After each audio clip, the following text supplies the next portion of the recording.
It is 6 a.m. from the 104.5 The Zone studios. Good Friday morning. I'm Justin Hawkins. In the NBA, to Game 7 they go. The Denver Nuggets push the Oklahoma City Thunder for a winner-take-all Game 7 and a trip to the Western Conference Final on the line after a 119-107 win last night. Game 7 will be Sunday afternoon with a 2:30 p.m. tip-off on ABC. Tonight, the Boston Celtics will try to take a page out of the Nuggets playbook and push the New York Knicks to a Game 7. Game 6 is tonight. Tip-off is at 7 p.m.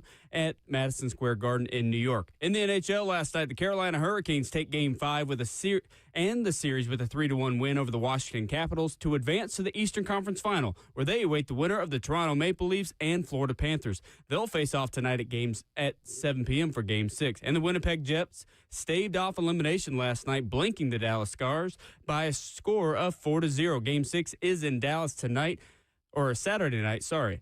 Tennessee Vols baseball started their weekend SEC series against Arkansas yesterday with a 10-7 win. The Vols are looking to avoid their fifth consecutive SEC series loss this weekend. Liam Doyle is expected to get the start on the mound tonight, and you can hear the game right here on 104.5 The Zone. For all your foundation repair and waterproofing needs, visit USSTN.com. Breaking news at once on your home for the Titans and Vols. This is 104.5 The Zone.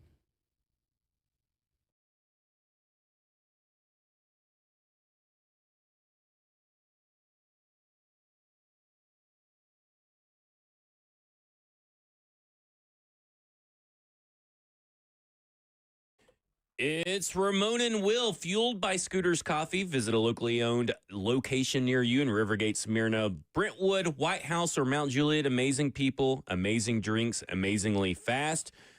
Do not adjust that dial. This is not Cover 2 with Blaine and Zach. This is Ramon and Will. It's myself, Zach Lyons, filling in for Will while he's on vacation. We got Ramon Foster, of course, and we got Stoney Keeley across from me as well. Boys, this is way too early to be up to talk sports. I can't believe the world exists at 5 a.m. I'm driving out here from Mount Juliet. I didn't pass a car until I hit Donaldson. Welcome to the morning, baby. Yeah. It is awesome in the morning. I told you when I came in, like, it takes some adjusting to get used to it, but after you're in it, I don't see how y'all do like the afternoon stuff with traffic and just problems of driving in and the abrupt stop to your days and everything. Like, no, this is the way, man. It really is. Welcome, you gremlins. I dig it. Thanks for having us, Ramon. Well, for me, I'm also doing still Cover 2 later today, so I'm just hanging out at the studio all day. This is my house for today. Make sure you get your nap in. Yeah. And then, but after Cover 2, I'm going to the river. Gonna go, and we have nothing to do outside of just read books, maybe watch TV and just look at the river, go out in the boat maybe, and all that kind of stuff. And no phones. We're trying no phones. You're a whole lot more productive than I would have. Because if I'm going to the river, I'm probably just doing some mindless scrolling. Yeah. I'm just like enjoying myself. I picked up a bottle of tequila yesterday. Like, we're doing those types of things. There you go. Yeah, I was in there, man. I was in Port Fort in Hendersonville. Yeah. And older cat was in there. He was just overselling this bottle. He's like, this is organic, no additives, which is huge in the tequila game. I'm a bourbon guy, too. But, like, it's huge in the tequila game. Like, they add flavor and, like, vanilla like it's not supposed to be in there. And the natural flavor is supposed to go in. And I heard this guy just really selling it. And I was just like, well, it's cheap enough. And he said it's good enough. I might as well grab it. So I picked up another bottle. It was awesome last night. There you go. Just a little bit. I'm a Four Roses bourbon guy. Are you? Yeah, it's my mom's favorite as well. Okay. Beautiful. If you've ever been to their distillery, it looks like New Mexico. Like all the architecture and everything up at that Four Roses distillery. So I'm a gin guy. You're the first I've ever heard. Yeah, there's not too many of us out here. Not too many of us out here in these streets. Wild Roots, a little Tanqueray every once in a while. Some, I think it's Monkey 47 is what it's called. Hendrix, no? Hendrix is good. Okay. I like Hendrix, but not one of my go-tos. But, yeah, good gin and tonic, man. It's nice and smooth, refreshing. You can't beat it. Somebody made me it was one of my homeboy. He had a juicer, and they made some watermelon, like pressed some watermelon. Ooh. And they brought this Hendrix Summer Solstice over to the house. Yeah. You mix that in with some watermelon cold press or some lemonade. Dude, I'd never been into gin like that, like hardly ever. Pretty much, yeah. Man, it's 6 a.m., boys, and we're talking about all we're going to drink this Hey, weekend. It's like Jimmy Buffett said, it's happy hour somewhere. 5 o'clock somewhere. 5 o'clock somewhere. Yeah. It's early. I've heard it both ways. It works for me, okay? Don't change that. But look, we got to prep the crowd for the rest of the evening. Like, it's Friday for a reason. You feel me? We got to act like it. It's a Friday free-for-all here. That reminds me, I wanted to ask you guys, is TGIF still a thing? Because I still send it in like emails sometimes, TGIF, and I feel like, does everybody just Are think you I'm... the guy that goes around the office says, got case of the Mondays too? Yeah, I'm like, morning team, TGIF. No, only TGIF I respect is the ones used to come on TV on There you Fridays. go. Boy Meets There we go. World, Fresh Yeah. Prince, Step by Step. Family Matters. Family Matters. Yes, absolutely. Family Matters practically raised me. No, straight up. Absolutely. like Yes. Uncle Phil on Fresh God. Prince, Yeah. second dad. Carl. Yeah, Carl Winslow. Carl Winslow, man. Yes, on Family Matters, 100%, man. I was listening to the J. Cole verse the other day. First thing first, rest in peace, Uncle Phil. Every time I hear that, I'm just like, yep. He helped raise a generation, man. At least on our end, he did. So James Avery, who played Uncle Phil, you guys know that he was also the voice of Shredder in the Teenage Mutant Ninja Turtles cartoon. No, I had no idea. Know that. Are you Yeah, serious? no idea. 100% serious. Oh man, look We're at learning things too this morning. That's what I'm How saying. about Listen, that? it's a smarter group in the morning, y'all. You know what I'm saying? We're a little bit more thoughtful in the things that we say and we do. You know, you don't get the degenerates this early in the morning. Yeah. Sophisticated cup of coffee type of people in the morning, man. Yeah, there you go. Well, Hey, let's Jayhawks with it. really get this show off the rails. Yeah. 615-737-1045. We want to hear from you. Me and Stoney have a hot take about a certain sports movie. All right. Okay? We hate Rudy. Yeah. We think it's a terrible movie. And we know that there are many people out there that love Rudy. But we may be in the minority, but we think it's vastly overrated as a sports movie. Because everybody's like, Rudy, Braveheart, Field of Dreams, like you're not a man if you don't like those three movies, and I only like one of those movies. Yeah. I'm I gonna guess let you I'm not a which man one. then. Yeah, there you go. I guess I'm not a man. Where are then, you 'cause- at as a former football player on the movie Rudy? Too cheesy for me. Yeah, see, Way too cheesy. look at this show. It's very Yeah. like Disney coded, bordering on like Hallmark movie. Yeah, coded. I yeah. feel like it's just propaganda for Notre Dame fans. Like you can't be in our club until you can watch and recite Rudy line for line. No. To like growing up watching it, like the way they painted it to be, like yes, I liked what I thought it was. Yeah. man. Yeah. After figuring out, like I think I've heard people. No, I just don't think I heard people. I've heard people say like he wasn't such a nice guy. He didn't really get into the game the way they say he did, the way the movie fabricated. And I was just thinking to myself, like it's some real walk-ons that had to get it out the mud that became scholarship players. Yeah. Right. Now here we are giving this guy all this praise and a movie off of one TFL. See, that's the thing to me is like the movie aspect. If he was such a POS, a piece of crap, I guess I could say on piece of the crap. radio. There we If go. that's what he was, and most of this was fabricated, Yeah. why even? How did this even come across the desk? It's like when I just saw a commercial for. Little Caesars is the exclusive home of Mountain Dew Mango Rush.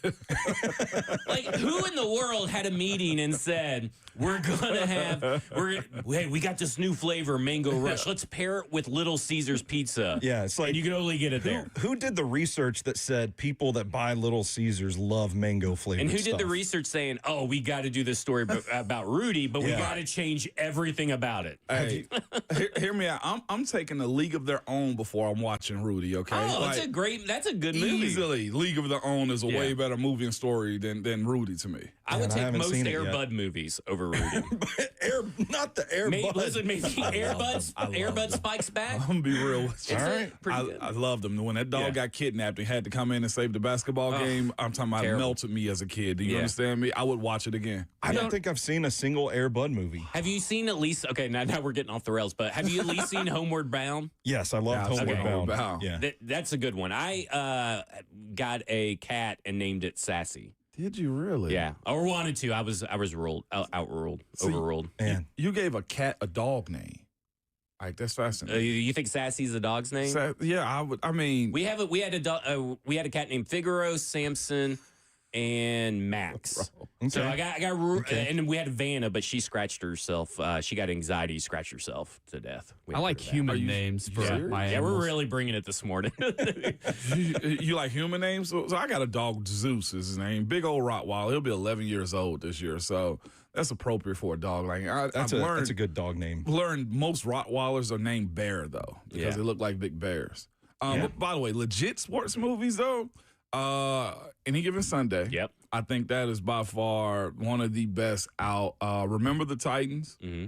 Any Given Sunday, to be quite honest with you, is a lot like the NFL in a sense. Like the scenarios they gave was very accurate. It was I ain't gonna say very accurate, but there was a lot of truth in that movie that happened over time. I like Friday Night Lights. I'm a Both Friday Night the movie Lights fan. and the show. Yeah. Nice. Yes. So that's a good one. I'll even take Varsity Blues. Yeah, Varsity Blues. Yes. There's and with the replacements, the both Longest Yards are probably both better than Rudy, even though I like the original better than the Adam Sandler one. But to me, Do we count The Waterboy as a football movie? oh yeah, Hell that's a football yeah. Do you know movie. how much that influenced me on the football field as a youth? Couldn't wait to spear somebody. Yeah. Yes. Absolutely. Yeah, there's so many more better sports movies with even better messaging than just Rudy. Because Rudy, I mean, man. is there ever a teammate that you ever played with that you would say, okay, we're going to throw the jerseys and the pads down on the desk of our coach if he doesn't play? Was there ever that guy you'd go to bat for like that, pro, college, high school? No. Yeah, see? No. Did you guys see Joe Montana called into, I think it was the Dan Patrick show, and just completely pinned to the balloon of the Rudy story? Was kind of saying like, man, we he got in the game, but Notre Dame did that for all the seniors in the last game. And he was like, yeah, we like carried him off the field, but like we were joking, like we were kind of making fun of him a little bit. And you could tell, man, I figured. the players from that era have a certain sore spot for the Rudy story because so much of that movie is just completely fabricated. Yeah, no, and that's the part that gets me like that ruined it for me because, like you said, there are guys that are walk-ons on the team. There are guys that like earn scholarships that are way more quieter, do way more, get done worse in practice than he ever did. So, but the fact that my guys don't have a movie is a little disheartening to me that we got to praise Rudy this much, man. Absolutely not. But I'm with you. Like I would pass on that movie. It was a good one to see. You got to see it, I feel like. I feel like you got to at least see every movie once, or at least the movies that everybody kind of knows, because you got to make your own assessment. Yeah, right. well, sure, like, sure. You can't talk about a movie that you've never seen. So if you're gonna at least, if you hear everybody talking about Rudy, you should probably give it a try and make your own assessment of it. But it sucks, so don't waste your time, in my opinion. Zach brings up Moneyball in the chat. It is too. good. That's I a did watch that fantastic, one. I watched that fantastic, one. sports Fantastic movie. I got another one though that I haven't seen and kind of refuse to because of the PTSD of it. Ooh. Which one? Draft Day. Oh, see, I watch Draft Day every draft week. I I just pop it on. It's not a good movie, but you know what? Maybe we're really gonna tick people off this morning. Hocus Pocus is not a good movie either. Oh well, but I got it in the show. I watch it every Halloween. Listen, yeah, Hey, but you still watch it. I still watch it every Halloween. My wife is a huge Hocus Pocus nerd. me. And I like Hocus All right. Pocus. I mean, I'm not named after Zachary Binks, but Listen, Elf is not that great of a movie either, but I watch it every Christmas. All right. We gotta go to commercial. Let's do the show together then, okay? How about you leave, Stoney? Stoney mic. may or may not be here. We've already cut his mic off. We don't know if he'll be here. When we come back, we're going to talk about the offensive line because I got Stoney and Ramon here, and I got some offensive line questions, and there's nothing more than they like to talk about than big men slapping meat. There we go. There we go. This is cover 2. Oh, wait a minute. No, this is Ramon and Will on 105 The Zone.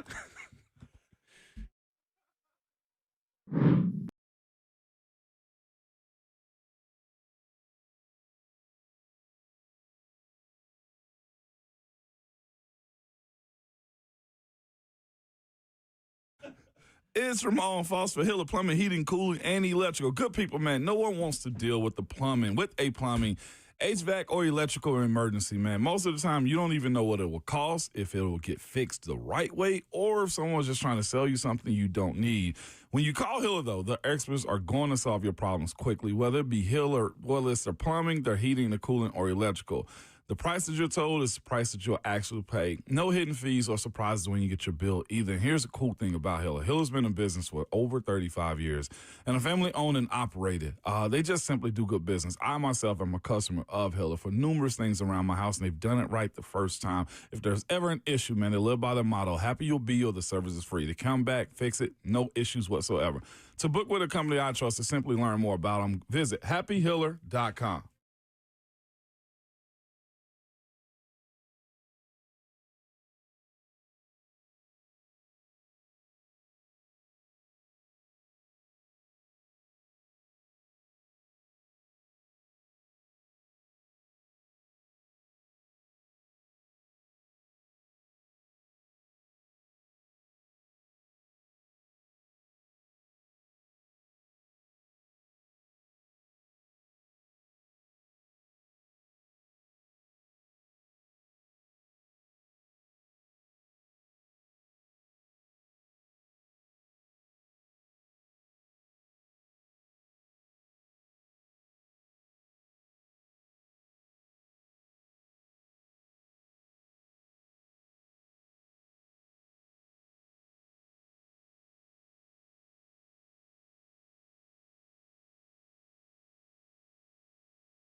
Ramon and Will here on 105 The Zone, powered by, I was about to say our sponsor's name, but it's, I got to pull this up. Fueled by Scooters Coffee. Visit a locally owned location near you in Rivergate, Smyrna, Brentwood, White House, or Mount Juliet. Amazing people, amazing drinks, amazingly fast. Guys, offensive line is kind of like, we saw it. All these things happen in free agency. They signed Dan Moore. They signed Kevin Zeitler. They're moving J.C. Latham over to the right. And it's kind of become now all about the quarterback here at Tennessee, which is fine. Quarterback drives ratings and all that kind of stuff. When you're talking about, everybody's team talks about the quarterback. But this offensive line is going to be a big part of whether Cam Ward is successful or not. So I know that you guys have been doing this hypothetical what-if series, and we didn't really plan on doing one, but I do have a what-if for you guys just to pose, and I'll start with you, Ramon. What if this offensive line is actually, instead of just being average, actually top 10? How does that change the whole way that we would view this whole regular season coming up and Cam Ward? To me, it changes a lot, because that means if they're above 500, one, with the offensive line play, right, Stoney, you got to be in a position to prove yourself. And if your O-line is leading the charge, then you probably got a better team. You're probably running the ball a little bit better. You're probably protecting your quarterback a whole lot better. And that means production on a lot of different ways right there. Because, again, you don't get our stats in yards. You get our stats in beating people the heck up, right? Moving bodies around. And if you are working up front, that settles everybody else around you. I mean, your quarterback got time to get the ball out of his hand to give it to his wide receivers, which, to be fair to Will Levis, he didn't have a whole lot of that last year. They were very problematic. And as it pertains to them being the top 10 unit in the NFL, we're talking about the Phillies. We're talking about the Detroits. We're talking about, in some capacity, the Washington Commanders last year and what you allowed a rookie Jaden Daniels to do. Mm-hmm. To be quite honest with you, that would be the preferred method of operating if it went through, no matter what, the offensive line. Because if they can set the tone and your bigs are better than the bigs on the other side of the ball, listen to me. It'd be times where we'd have, like, my old quarterback, Ben, and the coach would come in. We're going to rely on the big fellas this game. And I promise you, after you let them do their thing, we're going to throw for 300, 400 yards. And we would. Because if you can strike fear basically into the other side, and they can send all the stunts, they can send all the blitzes to you, because the top 10 offensive line is going to pick that up. And it's going to settle and make the other side of the ball very upset. Cam, to start with him, would probably be in, at minimum, Rookie of the Year, right? Like, that's where, because the best version of him is what he got, honestly, I think in Miami with the protection that he had. Yeah. And if he can sling the ball around the freestyle with a line, which he had in Miami, that changes a lot of stuff for the Titans. Yeah, I don't think people realize how important the offensive line play is to the evaluation of the offense as a whole. Because if you've got bad offensive line play, leaky protection, you can't run the ball, it makes it hard to evaluate the quarterback, it makes it hard to evaluate the running backs, the wide receivers, everybody. So in a sense, like, yeah, every play starts with the offensive line because the center is literally the one snapping the ball to the quarterback. And if you don't have it really locked up, it makes everything else just sluggish, cloudy, slow. And that was kind of what has happened with this team the last couple of years, is that it's been really difficult to kind of evaluate the scheme overall because the offensive line has been a little leaky. So if they have that kind of improvement, you start to think of the exponential impact it has on the rest of the offense. If they're running the ball well, it opens up the playbook. You can do a little more. The quarterback has time. Cam's going to have time to go through his reads, find the open man, which is something that I think is a strength of Brian Callahan's scheme, is his ability to get the wide receivers open. The quick game and all that stuff, everything is a function of how that offensive line performs. So if you can get to that level, top 10, like Ramon said, the Phillies, the Detroits, the Washingtons of the league, man, we're cooking with peanut oil at that point. I'm talking about high burn, right? Yeah. We're talking about a high smoke temp at that point, man. And you brought that up, too, as far as, like, the flow of the offense. And I think a lot of people don't understand, like, what that means to have, I'll even say 4 of your 5, legit, because you can hide a guy. Yeah. That's the way I look at it. I've always said that you got to have 3 and 2 really good serviceable guys. And those guys ain't got to be all world, but they got to be above the line, is the way we used to describe it. if you at a minimum get that, to your point though, Stoney, as far as it be times we line up and we tell the D-line, we're about to run the ball right here. Mm-hmm. Do you know what that does to the other side of the ball?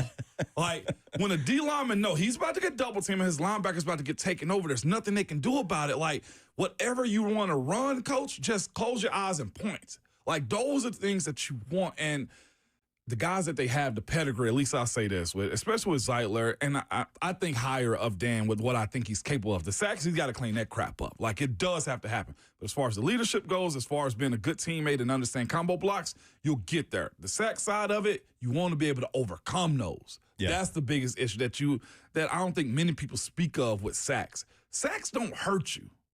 It's a matter of, can you overcome those? And if he can give up one on second, then on third down, it's the first down, what does it matter? You know, and that's the part of, like, being a top 10 line to me is you're going to have bad moments. Guys miss a block or TFL. But if we can be a top 10 line, nothing else matters, either from this series or we'll get it back the next series. And that's the beauty of the offensive line spot to me is when you got a good one, watching Philly and what they're doing. The league is trying to basically ban a play because nobody can stop what they're doing. It shouldn't be trying to do that, but, like, build up an offensive line the way you need to get to that point. And when you have it, I mean, what is Jalen Hurts without that line? Right. Yeah. I mean, I look at it like this. Last year, Brian Callahan was trying to coach an offense and score points with both hands tied behind his back. I mean, you didn't have an offensive line and you didn't have a quarterback. Like, I mean, and really some of your quarterback play is responsible for the bad offensive line play, and some of your offensive line plays because of bad quarterback play. It was just a symbiotic relationship that was also toxic. Like, I mean, it was pretty bad. So I look at Washington, and the reason I keep bringing up Washington is because there's so many similarities between the Commanders of 2023 and the Commanders of 2024 as the Titans of 2024 and 2025. And they went from, in pass blocking efficiency, the offensive line itself went from 25th in 2023 to 9th in 2024. But part of that is because they got competent quarterback play as well, right? They got better. They added pieces, kind of like the Tennessee Titans did. They went from 33 sacks to only allowing 20 sacks. I mean, a drop of 13 sacks. Now, listen, the Tennessee Titans this year, their offensive line allowed 32. Yeah. So they could essentially get up into that top 10, and at least in pass blocking efficiency, pretty quickly. But that changes everything. That opens up the playbook. Like, everybody complains about the play calling or the play sequencing from Brian Callahan. Well, you try to get out there and call play action passes or deep passes with no offensive line because you want Will Levis to. Everybody's like, Will Levis isn't throwing deep as much as he was. Well, his offensive line is worse. He's going to get crushed, and he ain't making good decisions when he's under pressure. So to me, I look at it and I go, I think that if this offensive line is even in just the top 15, Cam Ward can help boost. It's going to be good for everybody involved, and it's going to allow Brian Callahan to really shine and be what he is. Because we were talking about it last night on Football and Other F Words, Ramon, with this idea that he's a quarterback guru, quarterback whisperer. It's not really, that's something that was kind of given to him once he got here, but he has worked with a lot of quarterbacks. But his big thing is that he knows what a good offense looks like. He knows what good quarterback play looks like. That doesn't mean you're a quarterback guru, but what it does mean is that he learned from Peyton Manning, you know, how to look at film, how to pick up blitzes, how to recognize blitzes, how to call out protections and make adjustments at the line. Well, if you don't have guys that can actually execute that on the offensive line at a good enough level, just like you said, average, then you can't, none of that really matters. Yeah. And at this point, I think the offensive line, as much as quarterback play is important, the best thing for a rookie quarterback is the offensive line. And so to me, if you can get up into that area, and you got some tough tests ahead on this schedule that we'll talk about here shortly, but if you can get up to that level, Ramon, I mean, how good will Cam Ward look? He'll look pretty good, right? No doubt about it. And here's the way I look at it too. I think it starts with Tony Pollard and Tajay Spears. I think it'll have to start with those two guys, because if you get the defensive line on their back foot or left foot, however you want to describe it, then the secondary gets a little worried. Because they know at the end of the day, play action is going to come and smack them in the face at some point in time too. If you are trying to, if you're trying to set up the short game, then guess what? The linebackers got to bite up a little bit because the run game has allowed them to see, okay, I got to be closer to the line of scrimmage. It's so much more you can do. I'm think about like last year. I felt like with the Titans schedule, the Washington game, although it was a little bit later in the season, but I felt like that was the straw that broke the camel's back for that season. You know why? Because a team that has had a reputation of being so good against the run, the Tennessee Titans defense, got broke. Yeah. Right? Y'all remember how that game just kind of unfolded and you saw frustration on the field. You saw them not be able to have an answer. You saw a lot of that game and the Detroit game. I felt like last year was probably the biggest lesson as it pertains to what a good run game will do for your passing. What a good run game would do to break a team on the other side of the ball, and it allows your quarterback to do a lot. Like, we can say all we want to about how good a quarterback is, but if he can be settled and comfortable, that's what you want for your quarterback. And again, I'll go back to Levis. I'll be fair to him on that one. He didn't have any level of comfortability, I thought, last year, other than the start of the season. And after that, I mean, think about the guys he had blocking from last year. We're talking about NPF, right? Like, that's very problematic with a young rookie left tackle on top of it, too. So that's why, win, lose, or draw, you got more experience because JC's in his second year, and you got a guy like Dan Moore, albeit got to clean himself up, that are more savvy than what you had last year to start with. And then the other part, too, I feel like you're going to fight a little bit more.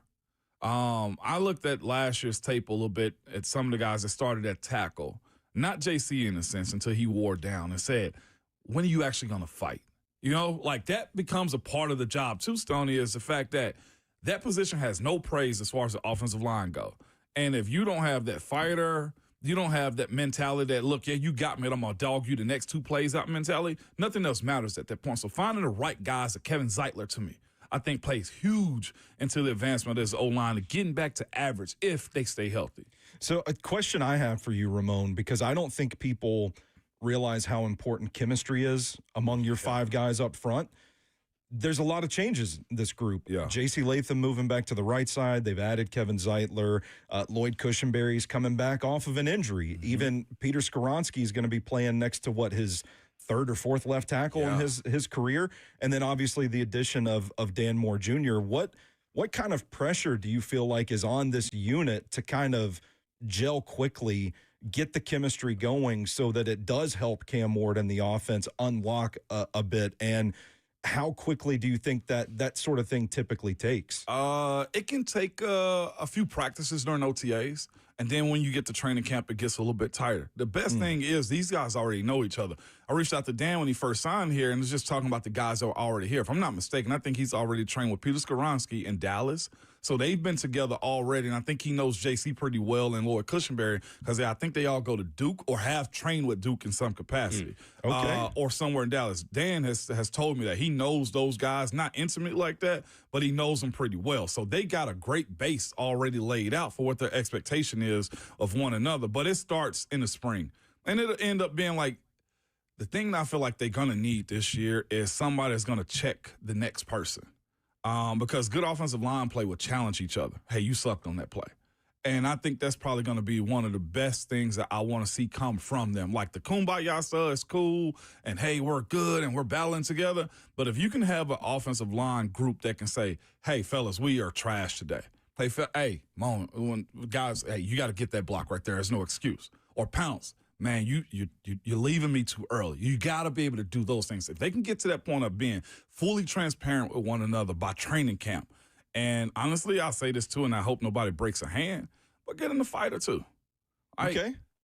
Get it together. Like if you got an offensive line group, man, that becomes, I think this happened in the latter part of with my group. If you become too savvy, too much of a pro, not enough grits to where it's not a young guy that you pushing and egging on, instigating a little bit, you kind of lose that luster a little bit. If you're continually a group that is pushing the envelope against Jeff, you know what I'm saying, against Arden in practice, and you're not backing down, that brings the group together. So it'll be good this time of year with OTAs and minicamp. If they can get to that point in spring to where you don't see them backing down, Stoney, that's when you get tighter. And then, of course, going over each other's houses, Broadway is cool and all that type of stuff. But if you get a chance, the moment they start learning each other's kids is when it really takes off, Well, I think they've been missing that since Ben Jones left. I mean, he was the last vestige of that offensive line group that felt like was pushing people. You wouldn't know if you weren't probably at practices and stuff how much Ben Jones was important to that whole leadership of that room. And so when Peter Skoronski arrived, he had Aaron Brewer. Like that was the most. I think that was the most. And then you had Andre Dillard, and then you had all these people that have cycled in, and now they're finally getting those guys. They're getting the Kevin Zeitler, Dan Moore. J.C. Latham was kind of that guy, but there's only so much you can do as a rookie while also trying to help yourself. Lloyd Cushenberry is supposed to be that, but he got injured. So hopefully all those pieces come together. And do you buy into the fact that it takes, because I've heard this theory that it takes sometimes when you have so many new pieces 8 weeks into the season to really gel. So 4? It's the first 4 weeks for me. Because you got the opening game, you got the reset of what happened, good or bad. The third game is where you, okay, this is what we're good at. This is what we should be doing. And by the fourth game, you find all of those corrections. 8 weeks is a little bit too long. It's the first quarter to me is where you look and see this is what this group can be moving forward. Probably going to have a bad team, a good team. And like I said, it's the adjustment of being able to settle in. I gave it the first 4 weeks. Now, if you're really bad, you can have a reset. But you want to see who you are by the first 4 weeks of the season. 8 weeks is way too long. That's half the season at that point. Yeah, because that was something that we've talked about on our podcast. Mike Herndon brought it up at some point. I don't know where he heard it. I'm sure he heard it from someone much smarter than all of us. Right. But I always wondered, does it really take 8 weeks? Because it shouldn't, right? I mean, that in my mind, how much do you think the Cam Ward's leadership style can help with maybe the offensive line, or is it really the offensive line needs to govern itself? Because Cam Ward's not afraid to call out people. Yeah. In a respectful way. And he should. But here's the thing. Cam is a rookie. No matter what, the one thing that he can't overdo is understanding that he's a rookie. His best thing is what Peter Skoronski, he said it when Jimmy Wyatt on TennesseeTitans.com asked him some questions like, well, what does Cam need to do? You know what Pete said? Make plays. If he does that in practice and shows the wizardry that he can play with, he's going to have the offensive line group behind him. When he gets the offensive line group behind him, that's when he can start delegating to everybody else because there's no bigger group on the team and there's no bigger numbers on the team than the offensive line. So I'll say this. I think Cam Ward, from a young quarterback perspective, has to appease them first, and then they start the communication and relationship side of things. If he comes in berating guys, he's going to lose them. They're going to talk so much trash to him. Like, there's so many things that it's going through my mind right now. If a young quarterback came to me saying that, like a guy that came in with this same kind of ilk at a different position was Marquise Pouncey. Came in as a first rounder, ended up getting a veteran cut and taking his job as a rookie, made Pro Bowl and all of that. You know what he did his rookie year? Shut up. You show us why you belong. Because no matter how good or bad a guy is, you still don't have the respect that I do in this league until you start making plays. That might sound conceited. That might sound like that's the wrong method of operating. But, y'all, nothing matters until you start making plays for us.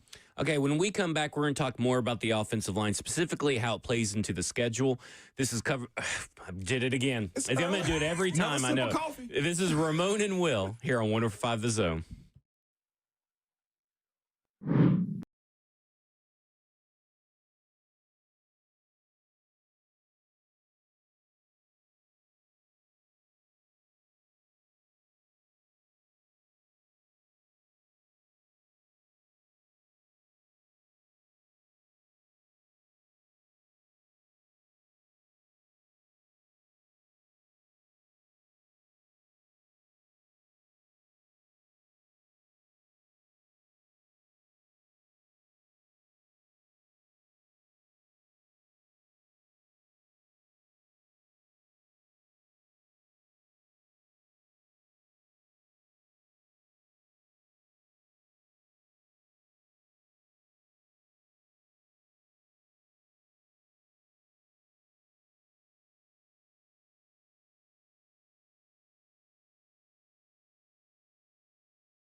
Ramon and Will here on 105 The Zone, fueled by Scooter's Coffee. We got Stoney Keeley and myself, Zach Lyons, filling in for Will today, who's on vacation. Of course, we got Ramon Foster. We'll be joined by Ron Slay. Should we tell them about our special guest coming up at the 8 o'clock hour? I've dropped it a few times already. You have dropped it. I heard you on 3HL drop it. But at 8 o'clock for the entire hour in studio, actual Titans legend, not the way that Buck uses it, but actual Titans legend, Cortland Finnegan will be in studio talking defense, Tennessee Titans, and all of that.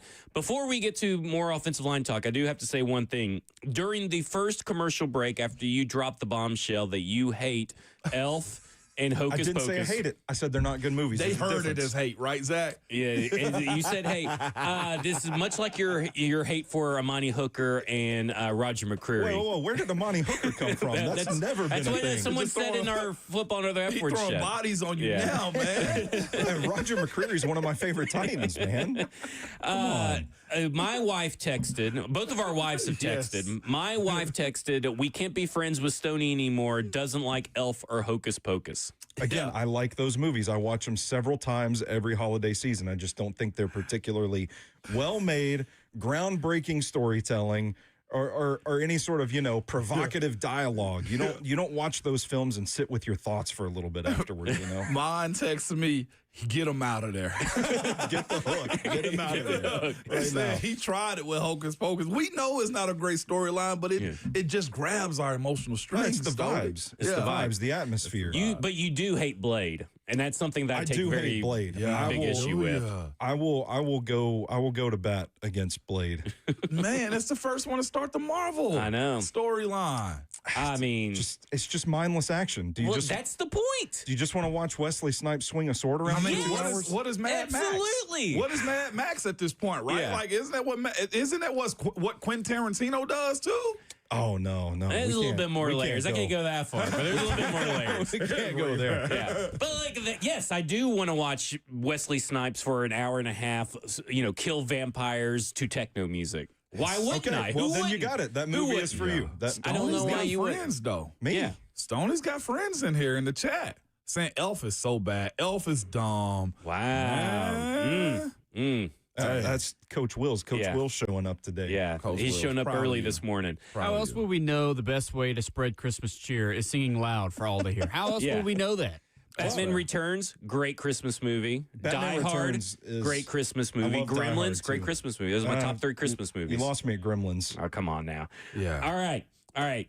So if Dan Moore is the worst part of the offensive line, not saying that he's Andre Dillard levels bad or Dennis Daly or NPF or anything like that, but if he's the worst part of this offensive line, are you okay with that, Stoney? Because they spent all that money, but if he is at least, maybe he's the worst part, but J.C. Latham took a big leap and Peter Skoronski took a big leap. Lloyd Cushenberry's healthy and back to form, and Kevin Zeitler's who he's always been. If Dan Moore's who he's always been, then technically he would be the worst because he would allow 12 sacks. But in the grand scheme of things, if everybody else is much better, you okay with that, even with the money spent? Yeah, absolutely. Because you needed a left tackle, or you needed a tackle, one side or the other, and you had to pay whatever the market dictated. You can't fault the Titans for going and getting their guy and paying the price that they had to pay to get him. That's just kind of the nature of the NFL right now. I think, and Ramon brought up the sacks earlier too. Sacks are a contextual thing. I want to see what happens on every single one of these sacks before I just blindly say, oh, Dan Moore gave up, 18 sacks or whatever PFF said. Too. Watching him with Russ last year did not help. Russ was running into sacks. So I'd subtract, to be quite honest with you, 4 to 5 from Dan because of that too, and with Justin. So there was that. There's more context to it. And then the other side, to your point, I ain't mean to jump in on you, but go ahead. Still had I hate to even do this, but a winning record behind those sacks too. Yeah. Right. Yeah. And a lot of fans have gotten into our mentions on our show, Football and Other F Words, saying that they wouldn't want to be the Pittsburgh Steelers Crazy talk. for whatever reason. I mean, that's just a ridiculousness. I got no comment on this Titans network. I will not fight for that one on this Titans network. Hey, listen, when I first got this job, it was very anti-Steeler, okay? So I've kind of smoothed it over a little bit. Okay, we don't want to I'm not going to fight for that. All okay, right? yeah. You said it, I did. We'll fight on your behalf. I would kill to have a Pittsburgh Steelers-like thing happening in Tennessee. They're knocking on the door every season. But back to Dan Moore. Yeah, back to Dan Moore. I haven't dug into his complete film from last season. I plan on doing that this summer and writing about it, doing a piece for Stack in the Inbox about it. But when he was signed, I went back and watched a couple of the last 2 games of the season, and I thought, man, like we gotta actually watch players before we make broad sweeping opinions about stats like this, because I don't think he's nearly as bad as the conversation suggested he was when they first signed him. And a lot of his tape is really good. You can see why the Titans believe in this guy. So I still think, like, regardless of what the sack number might be, I think this is a major upgrade compared to what they've had for the last few seasons at left tackle. And I was a big fan of J.C. Latham, but if moving him to the right side makes you better at 2 positions, by all means, be my guest. So Dan Moore could still be, to answer your question more succinctly, he could still be the weakest link of this offensive line and still be good enough to elevate it. Okay, so we're talking about also the offensive line, but the schedule with the offensive line, and you and Blaine have both said the same thing in the last 24 hours. You look at the bye week. When the bye week is, you look at, where all the games are on the schedule, but he looks at the quarterbacks that he's about to face. You said you look at the defensive linemen that you're going to be facing. Oh, yeah. So, Ramon, let me ask you a question. This is just because I'm curious. Everybody knows the opponents before the schedule is released, so why is the order of opponents important? Is that because of game planning purposes or training purposes or something? Because if you know you're facing Aaron Donald, why does it matter when you're facing Aaron Donald? Because this game is more mental than physical. If you've made it to this point as a pro or in college too, you're in the 1%. College, I guess 5% at that point. So I can do the job. It's a matter of mentally. Can I set myself up for play after play after play? And not just that, am I playing them at home and I got the crowd behind me, or do I have to watch the ball and have Aaron Donald on the other side teeing off because he sees the ball snap before I do? It's that side of it too. And looking at their schedule this year, I know I'll have to be well conditioned if we're going to Denver. Denver's going to have a defense that get after you. So mentally, I got to be ready to sustain up until the first quarter to where I'm very acclimated at that point. And then, all right, when is our home opener to get it back on our side? Oh, man. The Rams got a real good young defensive line. I got to have my mind right. It really changes the way you train. It really changes the way you think. And honestly, like I said, more than anything, you start to the plane takes off into the planning of the season. Like I do it all the time. Well, damn, we got Cincinnati on Sunday Night Football. They're going to bring it. Carlos Dunlap, Geno Atkins, man, it's going to be a long day. But it's not to psych yourself out. It's honestly prepare yourself, because I think when you're a pro most times, and I think Blaine said this too, you're never off. So these thoughts carry throughout the season, so you can honestly get more prepared for the battle. I say this like it's complicated, and it's not, but it is at the same time, because it's more than just get in front of somebody. It's okay, well, what if they do get me in front of national TV? Can I reset myself? It's such a guys that don't make it, I feel like in NFL that have a crap ton of talent lose themselves mentally more than they do physically. I'm really stoked about the 2 games to start this season because of the defenses that we're going to see, this offensive line, this quarterback play right off the bat. But how do you make those mental adjustments from week to week where, you talked about, this Denver defense, Vance Joseph going to be blitzing. It's going to be about tracking movement a little bit, figuring out who's coming from where and all that stuff. How do you adjust from that style to the Rams in week 2 that it's more of power rushing, that you've got to be physically on point? How do you make those adjustments from week to week? You want to be able to set the tone in that one. And to be quite honest with you, the most boring, simple, best answer there is establish a run. If I can move your defensive line backwards, then I got you on your heels as it pertains to when we're going to throw the football and how we throw the football too. That's why when coaches we'd say, don't give up a blade of grass is what it is. And it really is that, because if you find them, and I guess the metaphor, creeping on your side, you're cooked. If you are 2nd and 12 and you got to run it and you can't get anything done, third's going to be hell. So it really is setting the tone with the run. And that's why I do think the bigger emphasis globally, well, nationally, for football has been the offensive line, because if you can set the line of scrimmage and the run, everything else take care of itself. That's why Derek got his deal. That's why Saquon got his. That's why you still find first-round quarterbacks getting drafted from Genty. It almost makes you worried with what Las Vegas can do with a guy like him. Oh, man, I like their draft. I hate to say, but it's setting the run before the pass get established with the week-to-week mindset, to be quite honest with you, unless there's a candy bar in the secondary that you can take advantage of. There you go. When we come back, we're going to talk more about the schedule and get to your phone call, 615-737-1045. This is Ramon and Will here on 105 The Zone.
It is 7:03 from the 104.5 The Zone Studios. Good Friday morning. I'm Justin Hawkins. In the NBA, to Game 7 they go. The Denver Nuggets push the Oklahoma City Thunder for a winner-take-all Game 7 and a trip to the Western Conference Final on the line after a 119-107 win last night. Game 7 will be Sunday afternoon with a 2:30 p.m. tip-off on ABC. Tonight, the Boston Celtics will try to take a page out of the Nuggets playbook and push the New York Knicks to a Game 7. Game 6 is tonight, and tip-off is at 7 p.m. on ESPN at Madison Square Garden in New York. And in the NHL last night, the Carolina Hurricanes take Game 5 and the series with a 3-1 win over the Washington Capitals, advancing to the Eastern Conference Final, where they await the winner of the Toronto Maple Leafs and Florida Panthers. They will face off tonight at 7 p.m. for Game 6 in Florida. And the Winnipeg Jets, they staved off elimination last night, blanking the Dallas Stars by a score of 4-0. Game 6 is in Dallas Saturday night.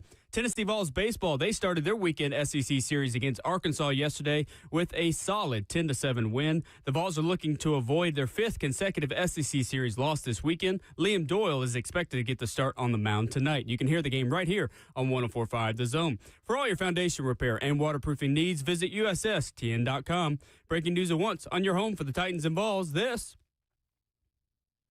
is 104.5 The Zone.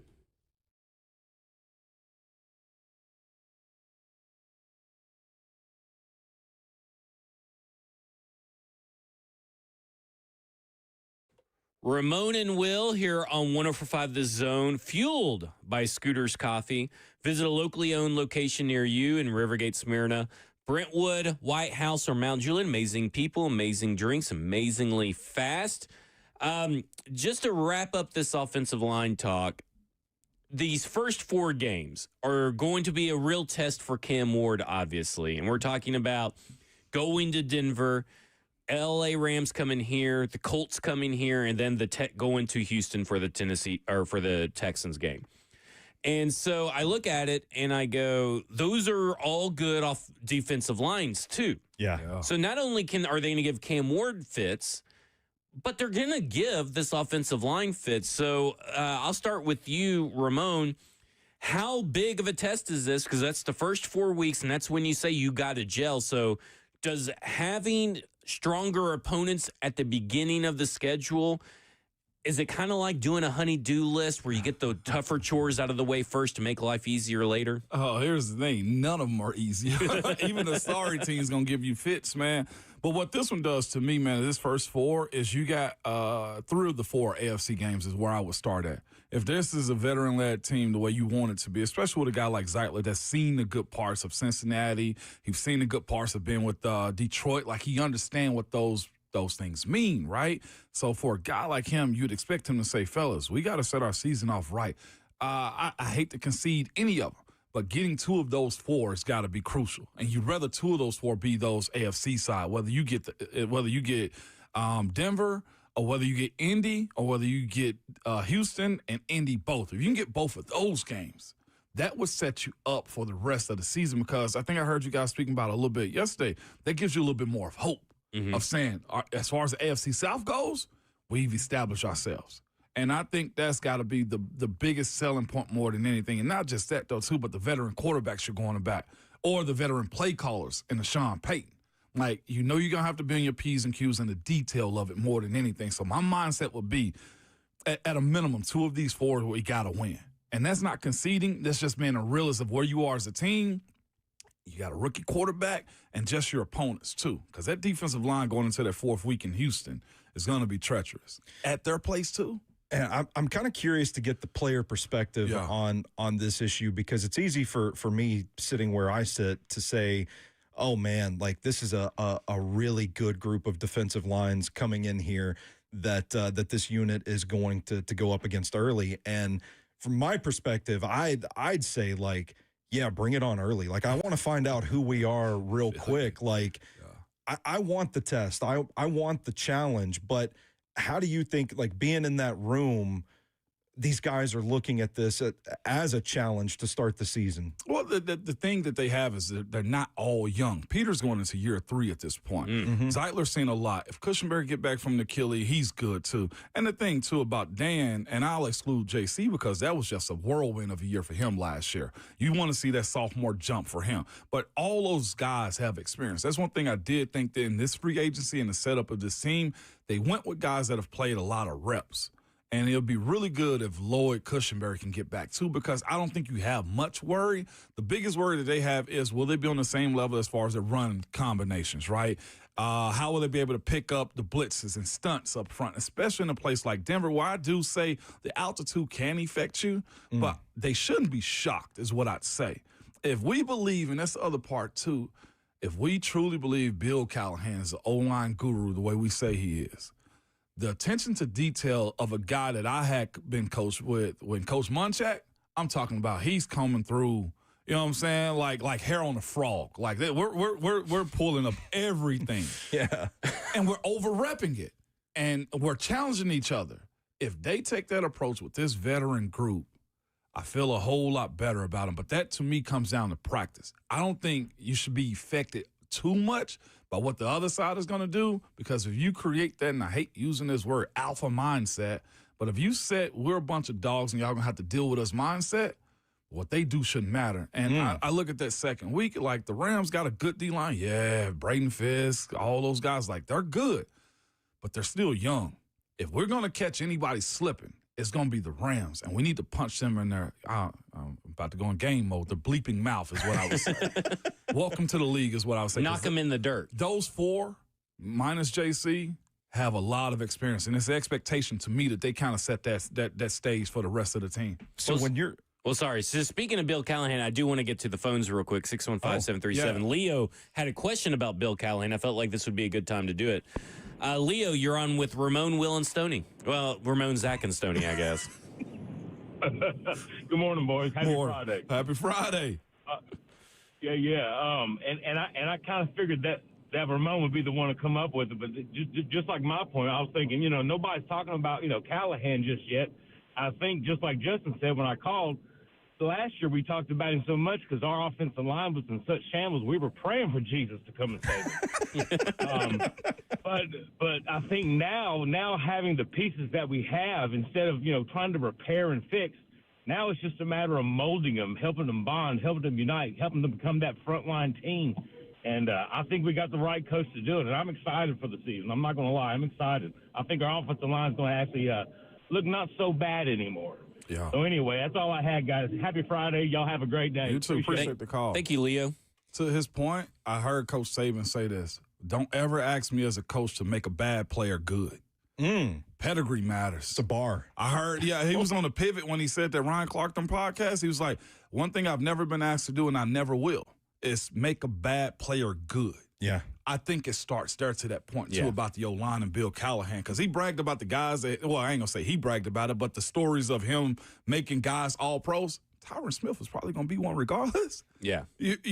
So. Well, all those guys were first or second round picks. You know what I'm saying? Most of them first round picks. That's no knock. No. But you can turn if you're taking a Pro Bowler and turn him into an All Pro, or you're taking an average guy and turning him into a Pro Bowler, you're doing something. Yeah. But that's not to say that nobody else could have done it either. Exactly. Well, and I'm curious to the coaching point about Bill Callahan. I don't know if this would be considered a hot take or not, but I feel like this unit, for all of its woes, got pretty good in December. They improved greatly late last season. It's just the team was so bad that I feel like a lot of fans just stopped watching and didn't notice it. Right. So I'm curious to get your take on that and whether like that is just a testament to the coaching or if it is just more time together, more reps together, stuff like that. I thought JC was good up until like week 12 as far as I think he got tired. I don't think he'll ever admit it, and no player ever will, but like that rookie wall I think was hit, and I also think losing got to him too. He's never lost that much a day in his life. But I do think they got better. Peter did what you want Peter to do. He was a better pass protector than he was run. This year in training camp, I'd expect him to be very run heavy and trying to establish that weakness of his because you want to see that adjustment. JC moving over to the right side may be more comfortable, and if you can get the technique of Zeitler down and also Dan Moore, I think you can cook with some peanut oil at that point. We're talking about a high burn temp at that point. There we go. There we go. Let's go to Lim real quick before we go to break. Lim, you're on with Ramon, Zach, and Stoney. Hey. So a question about JC moving to the right. Does that essentially reset like his rookie season? You know what I mean? Or how much do you think of his experience on the left is going to be able to translate to the right? And how much is going to be him just kind of resetting overall and maybe having, what is equivalent to the back half of a rookie season over there? All right, thanks, Lim.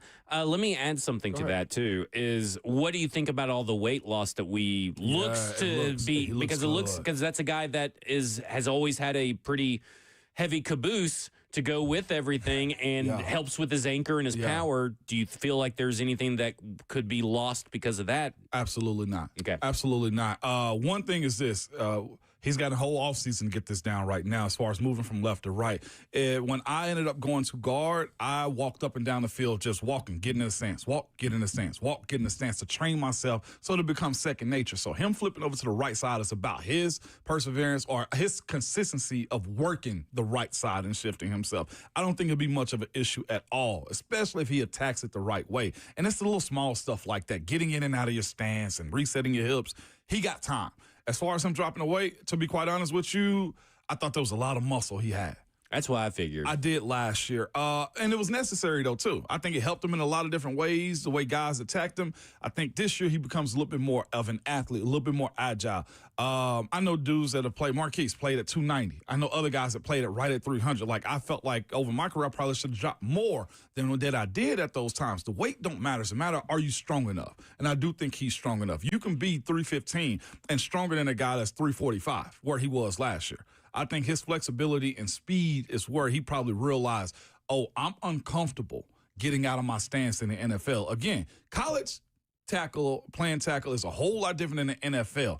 Speed matters and the consistency of the mental game that you play to yourself. If I am comfortable getting out of my stance and sure of everything else, then I'm good to go. And what I mean by that is if he feels like losing weight to make him quicker, it's going to make him a better player, I'll lose that 20 pounds of muscle that he had on to help myself as a pro. All right. When we come back, we'll be joined by Brent Hubbs of AllQuest and On3 to discuss the latest with the Tennessee Volunteer Sports. This is Ramon and Will here on 105 The Zone. We love being part of the moments that matter, which is why we're announcing employee pricing for everyone. You pay what we pay. Employee pricing at Two Rivers Ford. Locally owned, American made.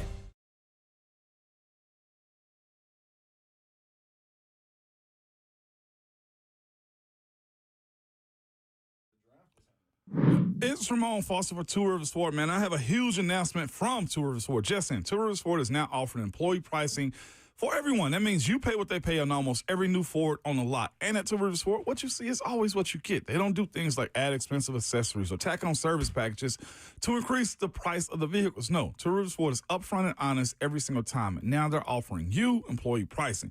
There's no better time to buy American. There's no better dealership than Two Rivers Ford. They're locally owned and operated for over 40 years. Home of the non-commissioned sales team, too. And now home to employee pricing for everyone. From America, for America, Two Rivers Ford, the South's most trusted Ford dealer.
Ramon and Will, fueled by Scooter's Coffee. It's me, Zach Lyons. We got Ramon Foster and Stoney Keeley filling in for Will Bowling, who's on vacation, and we are joined now by Brent Hubbs of VolQuest and On3, discussing the latest with the Tennessee Volunteers. And VolQuest Brent Hubbs is always brought to you by Ascend Federal Credit Union, your financial partner for every single stage of life. How are you doing this Friday, Brent? I'm doing outstanding. Hope you guys are doing well. We're having fun. Well, you got to try to keep Ramon straight, which is a challenge all to its own. See, there you go, spreading rumors, Hubs. No, I'm just saying a lot of people are tired when the show ends. You know? I'm just saying it makes a lot of people tired. That's because we're having a good time, Hubs. Come on, man. It's Friday. We better be having a good time or something's gone wrong, right? Gone wrong. For sure. Well, to be fair, the person that's gotten the most grief today is Stoney Keeley, who is here, who hates Hocus Pocus and Elf. I don't hate it. You keep telling people I hate it. I just said they're not good. Stoney, a man of the people, baby. I'm with you 100%. Hey, look at that. Look at it. Wow. I am not staying. I got a 17-year-old daughter, and I'm not staying in the room if either one of those movies are ever on the television. There we go. Brother. What about Rudy? We all agree like Rudy's overhyped. Where are you at on Rudy, Hubs? Here's the great thing on Rudy, and I think it's overhyped because, one, it's on TV all the time, okay? You can find it. I mean, it really is. It's like A Few Good Men. I mean, there's certain movies that, you know, you're going to find them at 1 o'clock in the morning. When Tennessee played at Notre Dame, this would have been, I guess, Casey and that crew. Ramon, I don't know if you were on that team that went up there and played. Yeah, I was. Yeah. Okay, 05? so yeah, was that the first one, or was there one before then? Maybe there was one where Will Overstreet went I wasn't there then. I'm not that old, Hubs. Yeah, I know. That's why I didn't think you were on the team. Anyway, first time I went up there, and I thought, you know what, we'll go see this campus or whatever. And I got there Friday, and had a chance on Saturday game day to just walk around. We got to the stadium really early. Everything was set up. And I caught myself. I went to every monumental scene, like in the movie. Yeah. And that's kind of how I toured Notre Dame's campus, was because of that movie. So it's nostalgia. It's okay. I don't want to sit down and watch it all the time. It's not a remote drop for me. Like Apollo 13. That's one of the best remote drops out there, is that movie. You see that one on TV, I'm locked in for whatever reason. But Rudy's okay. I won't say it's great, but it's okay. Gotcha. Love it. All right, so the Tennessee quarterback situation has been obviously a hot topic. Is this a true quarterback competition between the three quarterbacks for the Tennessee Volunteers, or is it really just it's Joey Aguilar's job to lose? Well, I mean, I think it's a competition, and I think it's twofold. One, if Joey Aguilar can pick up the offense, then I think it becomes his job to lose. If he can learn what to do here in short order. And obviously we're talking about, 100 days or so that he's got to get himself ready to play and know this offense. I think the other question is how much does Jake Merklinger and George McIntyre improve this summer to assert themselves into the competition? So I think you got to go win it. And I think it's important that whoever the best player is on the team in fall camp wins the job. Not who you want to win it or not who you think should win it. If you're going to declare it an open competition, then somebody's got to go win it. And I say that because in 2005, that's what Tennessee did. And Eric Ainge ended up being the starter, but he wasn't the best quarterback over the summer, and he wasn't the best quarterback in fall camp. And it affected that team. So if you're declaring it an open competition, and I believe that's what Josh Heupel has said, is going to continue to say throughout the summer into fall camp, then it's about who wins the job in fall camp. Now, I think you're looking at Aguilar because he's got the experience, he's played, all those things is where you're at. But I'm going to tell you right now, whoever plays the best on the practice field is got to be your starter, or it adversely affects your football team.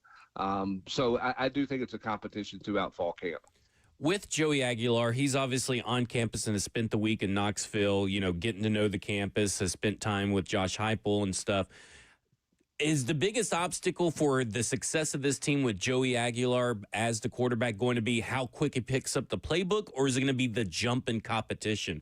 Like, which one is the bigger obstacle that Tennessee Volunteer fans need to be worried about?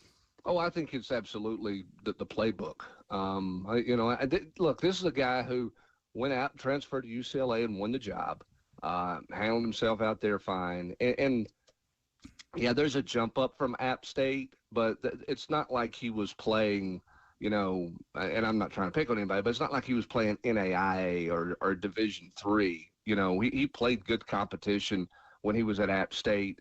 So I think it's all about learning the playbook and how quick does he process the playbook, when the ball is snapped, get the ball out of your hands. There's a lot of things that this offense puts the onus on the quarterback to do.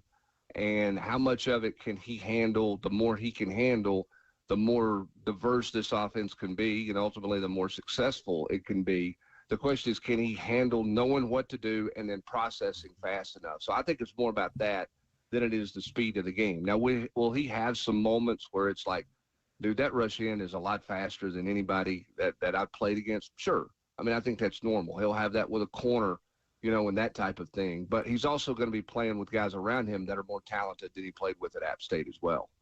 Vol question on threes. Brent Hubbs with us this morning. Hubbs, it seems to me you speak about those types of prospects, but this class of 2026 is shaping up pretty good, man, so far. Faison Brandon's already a 5-star, but also you have Gabriel Osenda, who we ran into at the Orange and White game. He got a 5-star tab. Also, what is this class looking like so far, man, with what they're looking for, especially with the idea that they can get Savion Hyder, too? Well, I mean, I think you like the fact that Tyreek King shut it down this week, says he's not going to visit anywhere else, and he's done from the standpoint of not taking any more visits. They're having their 865 Live weekend. Not this weekend, but next weekend, which is a fancy name for having a bunch of guys in town for a barbecue to hang out, is what it basically boils down to. We've called them everything from Orange Carpet Day to Volapalooza to now we're at 865 Live. They call it, I think, Big Cat Weekend at Auburn, and they call it Friday Night Lights at Florida, and everybody's got a name for them. But anyway, Tennessee's is this weekend, and it's an important one. And getting those guys in town and seeing those guys, having them here are going to be really important. I mean, Darius Graves, a big talented player from down in Georgia, scheduled to be up here for 865 Live. We'll see. I mean, Tennessee is trying to get Savion Hyder in town for 865 Live. I don't know that he's going to be here for it, but they're trying. When they're going to get the last official visit there, which I think is really important for them. So, it's going to be fascinating to see who all gets here. But you're talking about, I mean, Darius Graves is a big offensive lineman that they like. I think the other thing that's interesting from this weekend or from this week is what Tennessee has done in terms of offering some in-state prospects. They've been really active in state, both in the class of 26 and in the class of 27 as well. They clearly like what they see in state, and they're being a little more aggressive in state, if you will, with some guys, and not maybe dragging and waiting until, they're playing catch up there. They've been really aggressive so far. And then we'll see if they get Joel Wyatt back, in town for 865 Live. They're trying to get Tristan Gibbons, another 4-star prospect, in there. So they're heavily involved in guys, and this is make or break time, right? You got to get guys on campus. You're going to get them back for official visits. You're trying to get them in town for as many visits as you can over the next 6 weeks or so, because a lot of guys are going to make decisions late June and in the month of July to put this class together. I was on the business side of things, man, with the house settlement conversation coming up, and also this 9 games, man. What would happen first as it pertains to those two, business questions around college football at this point? Well, they're a little bit separate in the fact that I think for the 9th SEC game, 2 things are involved there. From a coaching standpoint, they want to see what the college football playoff is going to look like. If it's 16 teams and 4 automatic qualifiers from the Big Ten and the SEC, then I think SEC coaches are going to be much more amendable to 9 games, because you can get away with losing multiple times and still make the playoffs potentially. Otherwise, I think they're going to be a little more hesitant, on the 9 games stuff. But at the same time, too, what's the money that TV's coming back with? There's been reports out there that the SEC's talking $50 to $80 million. Well, I don't think they're doing 9 games for $50 million. They may do them for $80 million, and they're trying to push it towards $100 million to divide up among teams. So it's a little bit twofold. The ADs and the presidents are going to be all about what the dollar figure looks like. If they can get an additional $80 million to $100 million for an additional conference game to divide among teams every year, then ADs and presidents are going to push for that because they need more money. I mean, nobody's got enough money right now. The coaches are going to be more interested in how does that affect my playoff chances if we play another conference game and beat ourselves up and, knock ourselves out of the playoff equation. That's something coaches are looking at. But I think at the end of the day, money talks and money wins if the money is high enough. So it's going to basically come down to what that dollar figure looks like through TV. And it's got to be on the high end. It can't be on the low end for them to go to 9 games. Brent, it sounds like there is a decision looming on the uniforms. We got some uniform talk this morning. What's going on with Nike and Adidas and this apparel decision that's upcoming for the Vols? Well, it expires in June of 26, and Nike has been in an exclusive negotiation window for several months. That window closed on March the 31st. And when that window closed, and Tennessee is in a situation, they're in the free market, basically. They can go talk to anybody and listen to any pitch that anybody has. And Adidas is making a pitch, and they're making an aggressive pitch.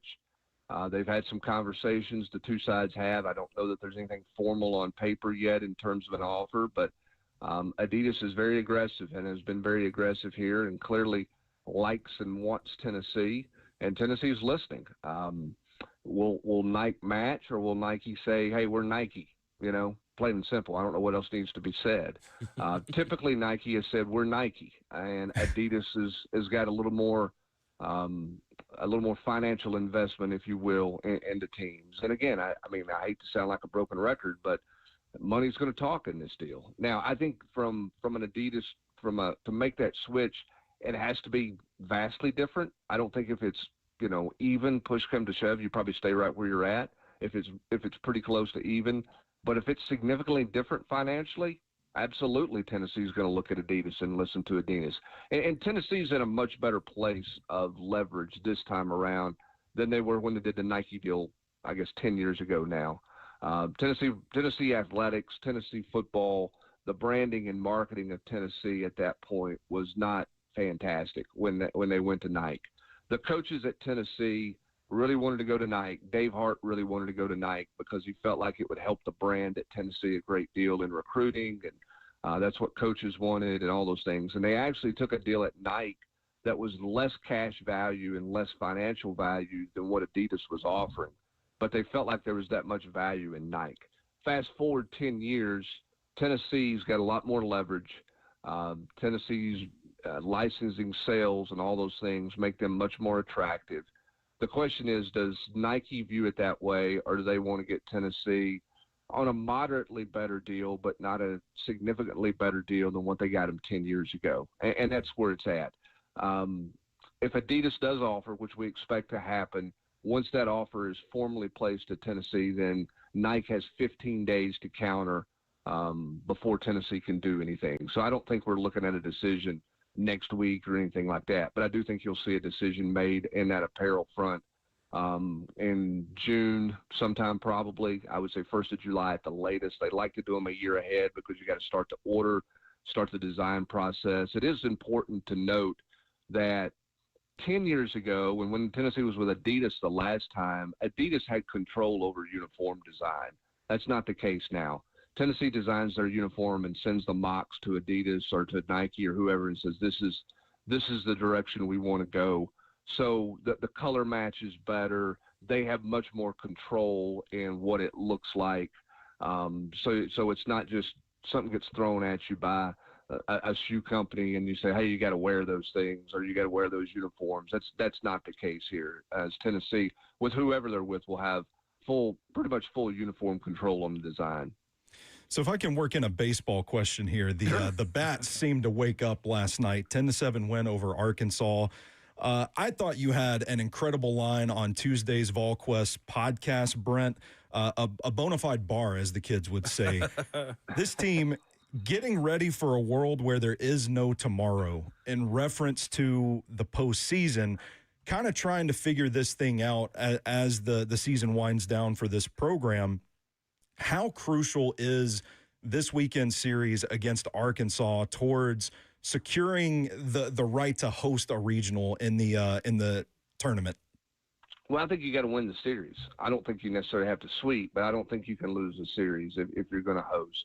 I think that means there's a lot of pressure on Liam Dole tonight because Tennessee's kind of all in on Liam Dole with the way the bullpen went last night. Now you can get Tanner Franklin to throw. You can get Lloyd to throw. Russell's done. Snead's not coming back tonight after throwing 40-something, nearly 50 pitches last night and 2 innings of relief at the end. So this is all about Liam Dole tonight. And I think the encouraging thing from last night is when Tennessee got themselves in trouble on the mound, they answered. Okay, so that they give up the runs in, the 8th inning and make that thing dicey. You're like, oh, these last 3 outs of the 9th are going to be rough. Then they come back and they pile on the top of the 9th. And that's what we're used to seeing Tennessee do, right? We're used to seeing the offense pick up, the defense. If they make a boot out in the field or if the, pitching doesn't get it done the way you want it to, the offense picks up the slack. And I think that was an encouraging sign last night. The question is, can they keep it going? But, I mean, they were talking about it on the broadcast last night, and they were making a good point. As that was the longest game and one of the longest games in the history, so they're running out of ad-libs to talk about. But they were talking about how much things can change day to day, weekend to weekend in this league. You can be, you can be in the line to host a super regional, and then you could be out of hosting a regional all in the same weekend. It's very much up in the air with where this league is and how quality and how deep this league is from a talent standpoint with each team and the respect this league has. So if you go on the road in Arkansas and you win, I think it carries a lot of weight for you. So we'll see. I mean, I think you take it one game at a time right now, and you're taking it one inning at a time. And man, you're waking up today hoping Liam Dole is going to do for you what he's done the last 4 or 5 weeks, and he's going to shove it for 7+ innings so you can try to get to the finish line with this thing, and you hope the bats stay awake. Tennessee hit the long ball last night. They did leave 10 runners on base, but they got some timely hitting last night. They stacked some hits. They had an inning where they brought 9 to the plate. That's something we've not seen a lot out of Tennessee in SEC play. So that was an encouraging sign. We'll see if they can build on it. Brent, before we let you go, me and Stoney here have 2 more hours left with Ramon. Do you have any advice to help us get through those 2 hours? Duck, bob, and weave at this point in time, or make him really uncomfortable. Just don't come back in the room after a break. See how it looks like out there when he's on the island all by himself. It'll make you think of your old tackle days. Right? You know what I'm saying? That's what I'm. No help from the tight end. We got you no fullback help, baby. It's just you and the world, one-on-one. How about it? You know what I'm saying? I mean, it's the life of an offensive lineman. Anyway, Hubs, I'll be in my natural state then, okay? By the way, I cringe so much at this Nike Adidas thing, Hubs. You know how many guys I played pro ball with that said, man, I wanted to come to Tennessee, but y'all had that weak-ass Adidas. Like, you know how many times? Hey, that's an interesting point, and I should have mentioned that. I do think one thing that's different right now, particularly in the recruiting world, I don't know that the apparel deal carries the weight that it used to carry. Okay. There were guys back in the day that they didn't want to play. They didn't want to wear Adidas. They didn't want to play in Adidas. They wanted to be in Nike. I mean, heck, Jamal Lewis didn't have any desire to be a part of Adidas, right? I mean, so it's one of those things where I do think it had a greater impact several years ago than what it has now. With rev share, I think these guys are looking at it from a business standpoint. Is there a way with Adidas I can make more money? Is there going to be some NIL money available? Does this help rev share numbers? Does this help me put more money in my pocketbook? If it does, then I'm okay with wearing that. So I don't know that it has the recruiting impact that it had. But to your point, absolutely. Back years ago, back in our olden days, Ramon, when we walked, barefooted uphill both ways in the snow to school, it did carry weight in recruiting. I don't know that it's as significant now as it used to be. Gotcha.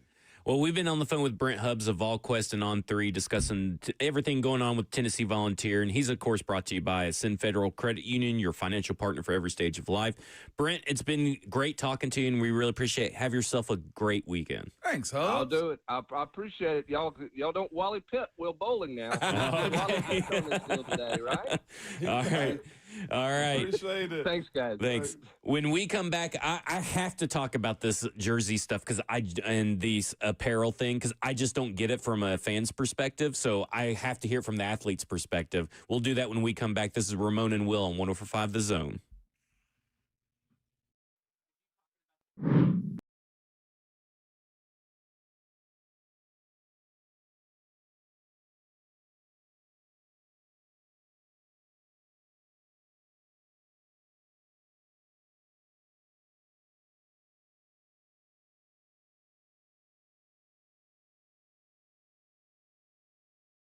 Jordan.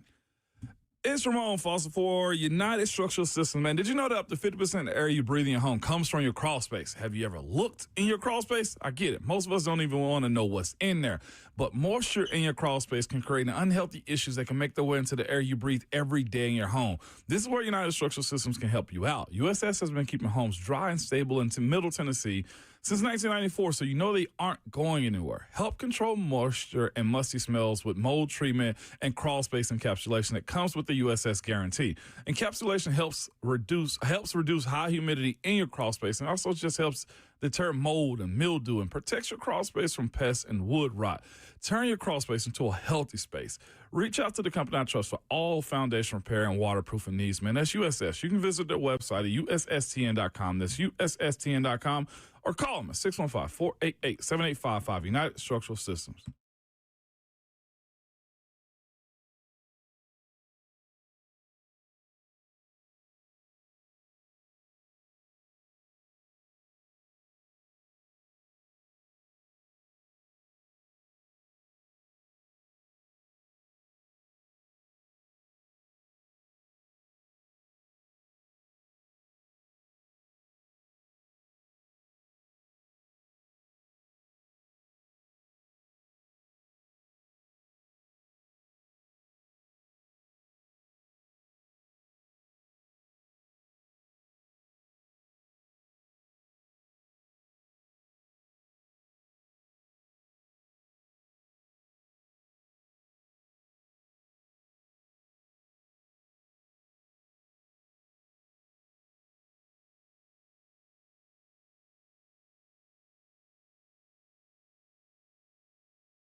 Ramon and Will here on 105 The Zone, fueled by Scooter's Coffee. You'll never believe this. My dad tried calling me during the show. No This way. is the second time he's done this. He tried calling me, and I put him on the day 3 megacast that we did. I put him on because he knew I was doing the show. And then he knows he's on a trip, but he knows he's doing it. But he almost caught a blue marlin, but it got off. And I guess that's what he wanted to call and tell me. But like, I'm doing the show, man. You know, can't answer the phone. Well, give him the phone line. Have him Give just him the call phone. in. Tell him to call in 615-737-1045. Okay, so Ramon, I never would have thought, because I never get the big deal over fans, because when this Adidas thing got announced that it could be a possibility, fans started going crazy. And I'm like, why do you all care? And then you started talking about cleats in the chat, and it just never popped into my mind that, okay, you guys probably got preferred cleats and cleats that you want to wear. Yeah. From the player's perspective, why is maybe going Nike over Adidas so important from just a functionality? Perception. It's cooler. It looks good. They're the brand. Like, it's all, you don't see anybody getting in line for Adidas drops. Right? Right. Like, you don't That's see anybody getting in line for the new Steph Curry. It's like they're being rocked. But like, Nike has the shoe, clothing, apparel game on lock. I know guys that, like, the first rounders that got given more money from Adidas and said no. I had a homeboy of mine the other day tell me, I got it in my text somewhere, I wish I had pulled. They gave him, Adidas was offering him $95,000 in apparel yearly, plus $50,000 cash. Nike offered him $25,000 in apparel with no cash. He took Nike. Wow. That's some wild hate for Adidas. Like, I mean, I think I could like stomach it for a year or two. I don't know how long it is, but like, that's kind of wild. Is it just that uncomfortable to wear? It's not the uncomfortable, it's the optics of it. Like, it goes back, and I think specifically in our generation of where we grew up in, fellas, just in general, I mean, Jordan's is a Nike brand, right? Like, we were the Jordans, like, in representation of what Nike is. And not just that, I mean, the Air Max culture of it, Tinker Hatfield, the side, like, you just looked better. And Booby Miles, the movie, even back then, if I'm gonna knock them fools out with black Nikes on my feet, like, that matters. The culture of it being Nike versus Adidas is one of those things where I've had guys time and time again, man, I wanted to come to Tennessee. I couldn't wear that Adidas, though. And it's not like, I think Adidas has gotten better in probably their shoe comfort, the apparel look of it and stuff like that, but Nike just hits different. I don't know. It's hard to explain, but you want to be a Nike school, and Nike knows that. Because like Adidas is kind of like soccer to me. Like, in my head, the first thing I think of about soccer apparel is like Adidas, Asics, and Umbro. I don't even know if they make Umbro anymore, but I remember wearing tons of Umbro shorts in the 90s. You just get more acceptance with Nike. You just do. And Nike will short you. I'm going to go ahead and like get Vols fans ready. Unless Danny White pulls off a Godfather level negotiating with Nike, it'd be like, you want to be with us, or hey, I'm going to give you an offer you can't refuse. We're probably going to Adidas, because Adidas is going to give you way more money. They're going to be great with their customer service, with the equipment managers. If they need something, Adidas is going to get it, because Adidas know they can't play the game that Nike plays. I know guys that'll take even less to be a Jordan athlete. Jordan gives you all apparel, but it's so much cooler to look. Think about it. Like, I have a pair of J's right now. Like, this is a Nike shirt that I got on. Like, it's just the recognition of it. And Adidas is cool, but Nike is cooler. What do you think about it, Stoney? Because you were kind of questioning why would it matter, but then Brent Hubbs, he was talking about how Adidas could funnel maybe more NIL money into the NIL collective to get these recruits, and maybe these recruits don't care. Do you think that, I mean, obviously from a fan perspective, there's a lot of fans in the comments that were like, we cannot have Adidas jerseys. But what do you, would you, if you were a fan and Adidas was going to fund some of your NIL collective so maybe you could afford some better players and better athletes, would you kind of put up with it? Yeah, I mean, it's easy for me to say, yeah, put up with it. I'm not the one having to wear it or having to choose. But I did think it was interesting because everything in this game seems to come back to recruiting. And it's like, if you can gain an edge anywhere, you take it. And I had just never thought of something like this affecting recruiting in that way. But as a fan, I had never thought about it until we started talking about it this morning. Yeah. But like, if I need a new pair of shoes, I go with the Nikes, and it's part the brand, part. I feel like they've got a little bit more give to them than Yeah. Adidas. And when you get older, you start dealing with things like bunions. That's going to matter. You got big old wide Fred Flintstone feet like I do. You got to have a shoe with a little bit of give. So I think it's a quality product, but the brand does mean something. And if it has that impact on your program, it is something you absolutely have to consider thoughtfully. I think it does affect recruiting. Yeah. I'm pretty sure it still does affect recruiting, unless a part of this Adidas money given to Tennessee is also allowed to be paid to give out 50,000 base for every recruit coming in. You sign with us, I ain't gonna say 50. 50 is a stretch. Over 20 athletes, but $25,000 signing bonuses Adidas give. I think those are the things Adidas have to do. Whereas Nike say, "Nah, you want to be with us. We didn't call you; you called us." Yeah. Mm-hmm. Eh, They got the leverage because of that. They do, and it's cooler. I saw somebody in our chat said Nike's Benz and Adidas is BMW. I said, check yourself. Okay, I got a BMW myself. All right, Adidas is Audi. Okay, this is a little bit different. What shoe is the 2006 Nissan Altima? Because that's what I know. A croc. A croc. Just one croc, though. Now you don't get two crocs for that. Just one croc.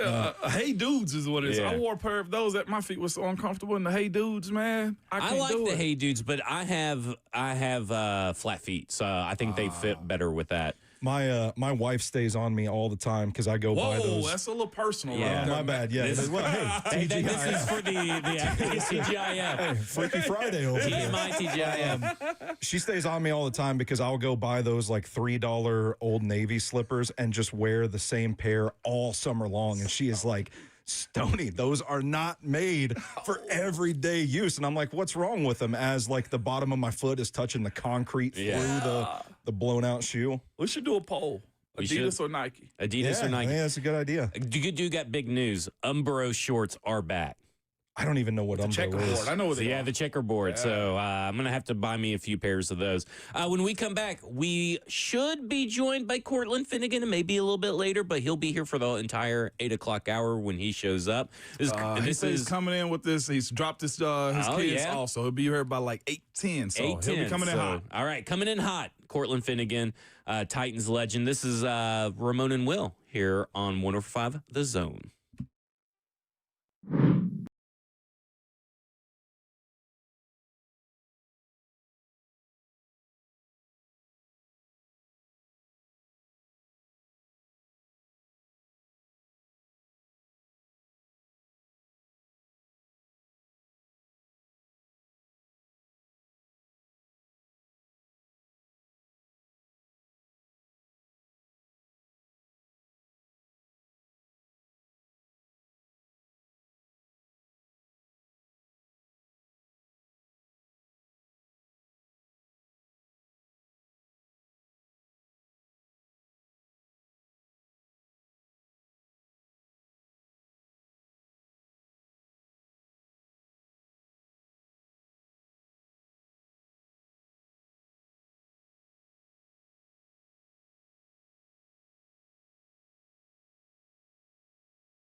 It is 8:03 from the 104.5 The Zone Studios. Good morning. I'm Justin Hawkins. In the NBA, to Game 7 they go. The Denver Nuggets push the Oklahoma City Thunder for a winner-take-all Game 7 and a trip to the Western Conference Final on the line after a 119-107 win last night. Game 7 is Sunday afternoon with a 2:30 p.m. tip-off on ABC. Tonight, the Boston Celtics will try to take a page out of the Nuggets playbook and push the New York Knicks to a Game 7. Game 6 is tonight with tip-off at 7 p.m. on ESPN. At Madison Square Garden in New York. And in the NHL last night, the Carolina Hurricanes take Game 5 and the series with a 3-1 win over the Washington Capitals to advance to the Eastern Conference Final, where they await the winner of the Toronto Maple Leafs and Florida Panthers. They will face off tonight at 7 p.m. for Game 6 in Florida. And the Winnipeg Jets, they staved off elimination last night, blanking the Dallas Stars 4-0. Game 6 is in Dallas Saturday night. And Tennessee Vols baseball started their weekend SEC series off against Arkansas yesterday with a solid 10-7 win with the help of 4 home runs. The Vols are looking to avoid their 5th consecutive SEC series loss this weekend. Liam Doyle is expected to get the start on the mound tonight. And, of course, you can hear the game right here on 104.5 The Zone. For all your foundation repair and waterproofing needs, visit USSTN.com. Breaking news at once on your home for the Titans and Vols. This is 104.5 The Zone.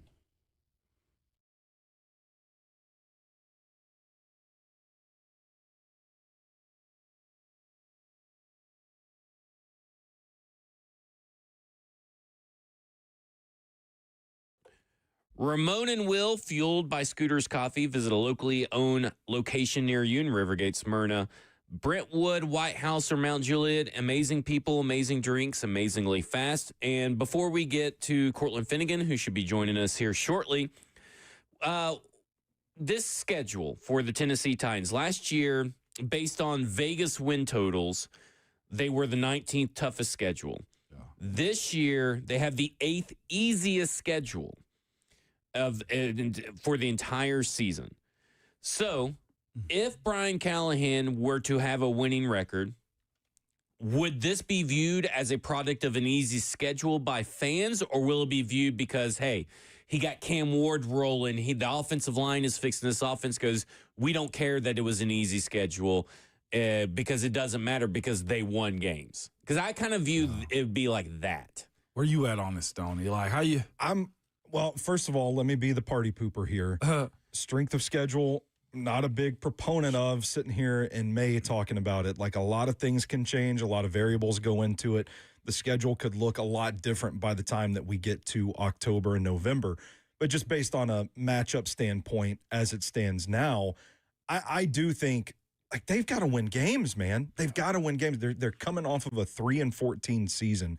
I don't really think we'll be getting into the weeds, getting into the semantics, so to speak, at that point if the Titans are winning games. So I don't think it'll be – I think a weaker schedule, quote unquote, would be on down the list of things that we get to. I think the euphoria for winning games will be the most prevalent topic of discussion. No doubt. I'm with you on that one. I think it doesn't matter until it does. Meaning, if he go out and get wins, you covered in the sense of just saying, yeah, you know what, they were supposed to do that, which is fine. It's not negative. But if he loses now, I think that's where it takes effect more than anything. If it turns bad to where you're supposed to beat this team and they were bad last year and you were bad, like, I will say this, you want to see yourself the way the scheduling winning percentage is, be competing with or beating the teams that were just as bad as you are. Mm-hmm. That's the way the league works. If you're a bad team, you play against the 3 and 4 seeds out of each division.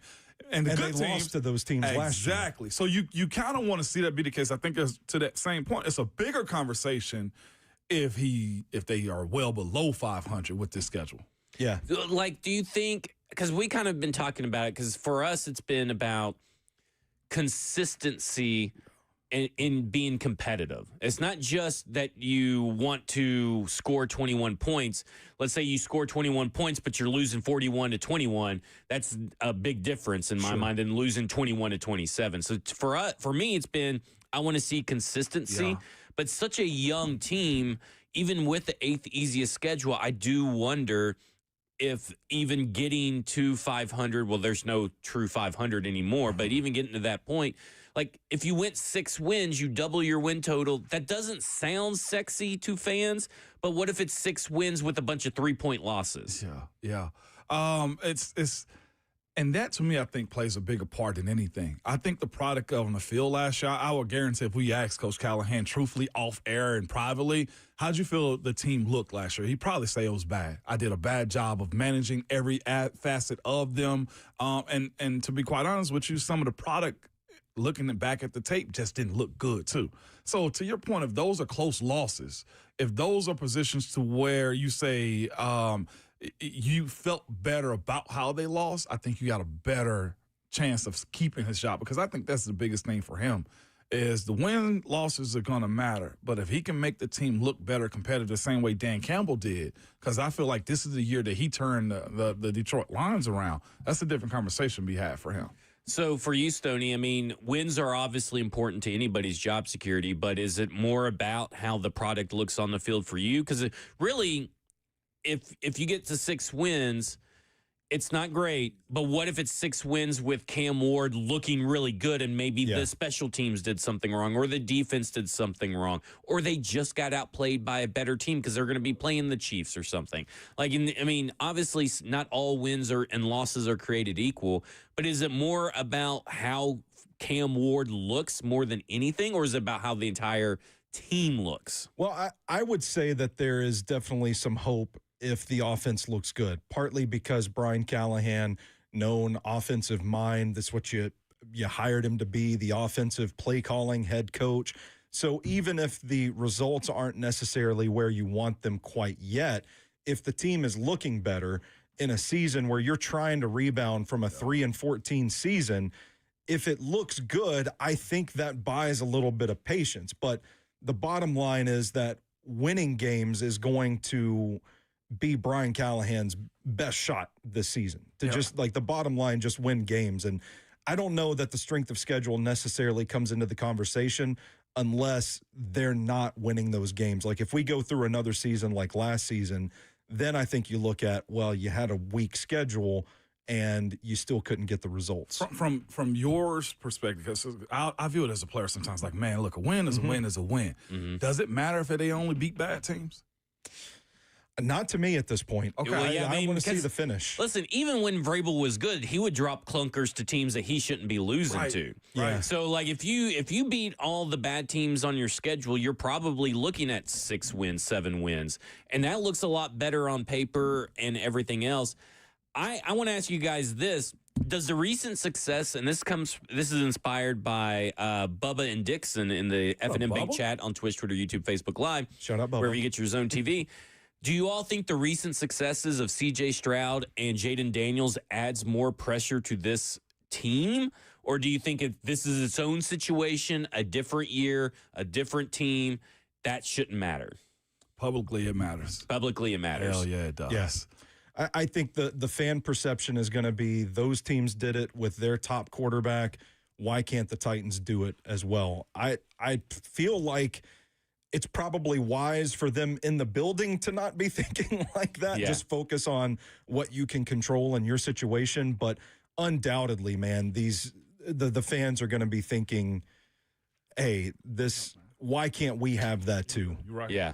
Well, when we come back, we'll be joined by Titans legend Cortland Finnegan in studio. Justin's in here with this us. is Ramon and Will here on 104.5 The Zone. We got to keep rolling because he's in here with us. We can't go to break right now. Oh, we can go ahead? Justin got to go get us in break real quick. That's right. Yeah, absolutely. Live producing Here I am trying to end the show. Nobody can end the show. Cortland, just come on with us, man. Yeah, absolutely. That's on me right there. I should have said something before to warn you about that, but you can go in a break in here in just a few minutes. But we do have Cortland is here. Yeah. Here we go. Now we can go to break. Ready to go to break? Yeah, we'll be joined by Titans legend Cortland Finnegan. This is Ramon and Will on 105 The Zone. Yeah.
Ramon and Will here on 105 The Zone, powered by all. I almost said ours. Fueled by Scooter's Coffee. It's been a morning. It's hard for me. It took forever when we changed the name to Cover 2 to go from Blaine Bishop and Zach and Blaine and Zach to Cover 2. It just takes me a while to transition. I'm doing all right. Zach Lyons here. Got Stoney Keeley across from me. Ramon Foster, Titans legend, a Pro Bowler, All-Pro, defensive back, Cortland Finnegan. And Cortland, I'm going to start this real quick. Do you know that according to ProFootballReference.com, you are the only Cortland ever to be in the NFL, AFL, or even the AAFC? Wow. Cortland, the only Cortland. I'm humbled. Not the only Finnegan, but you're the only Cortland. No, I'm humbled. I have to tell my fam when I get home. Yeah, I got 101, baby. Almost like how Jalen Rose was the only Jalen for a while in the early '90s or what was it, '80s, and now everybody's a Jalen. I mean, there were like 15 Jalens in this NFL draft alone. So hard to keep up with. Yeah, no doubt about it, man. Welcome in. Well, thank you guys for having me, man. I listen to your show, so I get to be coming here and be excited about the opportunity. So, no doubt. Thank you, guys. And we were talking about Adidas and Nikes earlier, and of course, Ramon points out you're wearing Nike. So there you go. Yeah, everybody's wearing Nike. That's what I was talking about. He's top to bottom right now, and then like next thing you know, he's got on some P6000 Nikes. Like you can just Nike does that, and you can lose recruits off having another brand is what I'm saying. Like South Carolina, I think having Under Armour, you gotta be down for the cause, man.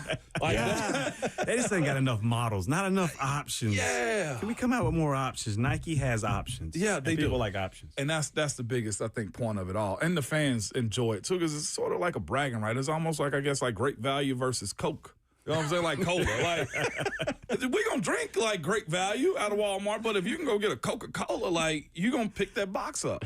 Duly noted. Duly noted. Yeah, I mean, I look at it and I go, Cam Ward signed with Under Armour. Is that a mistake, or should he have gone with Nike if there was a offer on the table? Cam, in my opinion, I think he becomes a premier athlete. One of them. I look at his situation the same as I did with what Under Armour was able to do with Cam Newton. That's big time. I mean, Under Armour is nostalgic for what they do. And I think having Cam Newton be the face then, Nike's just over. I mean, come on, they're saturated with guys just left and right. Yeah. So there's really no head guy. And if Cam can do what Cam's supposed to do, he can be generational. Well, here you go. So we were talking about Cortland, you being the only Cortland in the NFL, AFC, and AFL.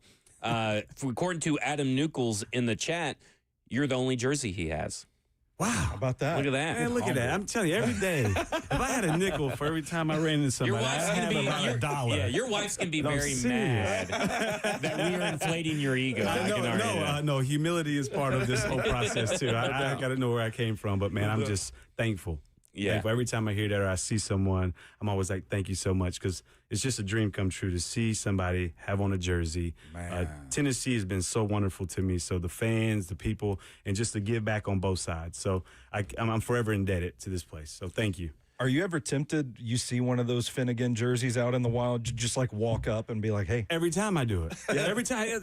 Hey, bud. And they look at me like, maybe I know him, maybe I don't. I'm like, it's my jersey. That's me. I'm the guy. I love to take a picture. Usually I'm with my kids, and so they just get to see that. As I've gotten older, my kids didn't get to be around me in that setting. So it's always good to be around that setting. Cool. And just to hear the fans' reaction and saying, hey, we loved how you played. We loved how you gave back. It's just a humbling thing because, again, Tennessee is so special to me. That's such a balance, though. You bring it up because a lot of guys will elect to not have kids until like years 8 or 9. When you get established, get your fun out of the way and all that type of stuff. But their kids, like my boys grew up in the locker room, so they saw a lot of that. But I know some dudes like James Ferrier didn't have kids until he was retired. So the legend of what you did, you're just dad to them. Oh, yeah. You know what I'm saying? I'm a chauffeur now.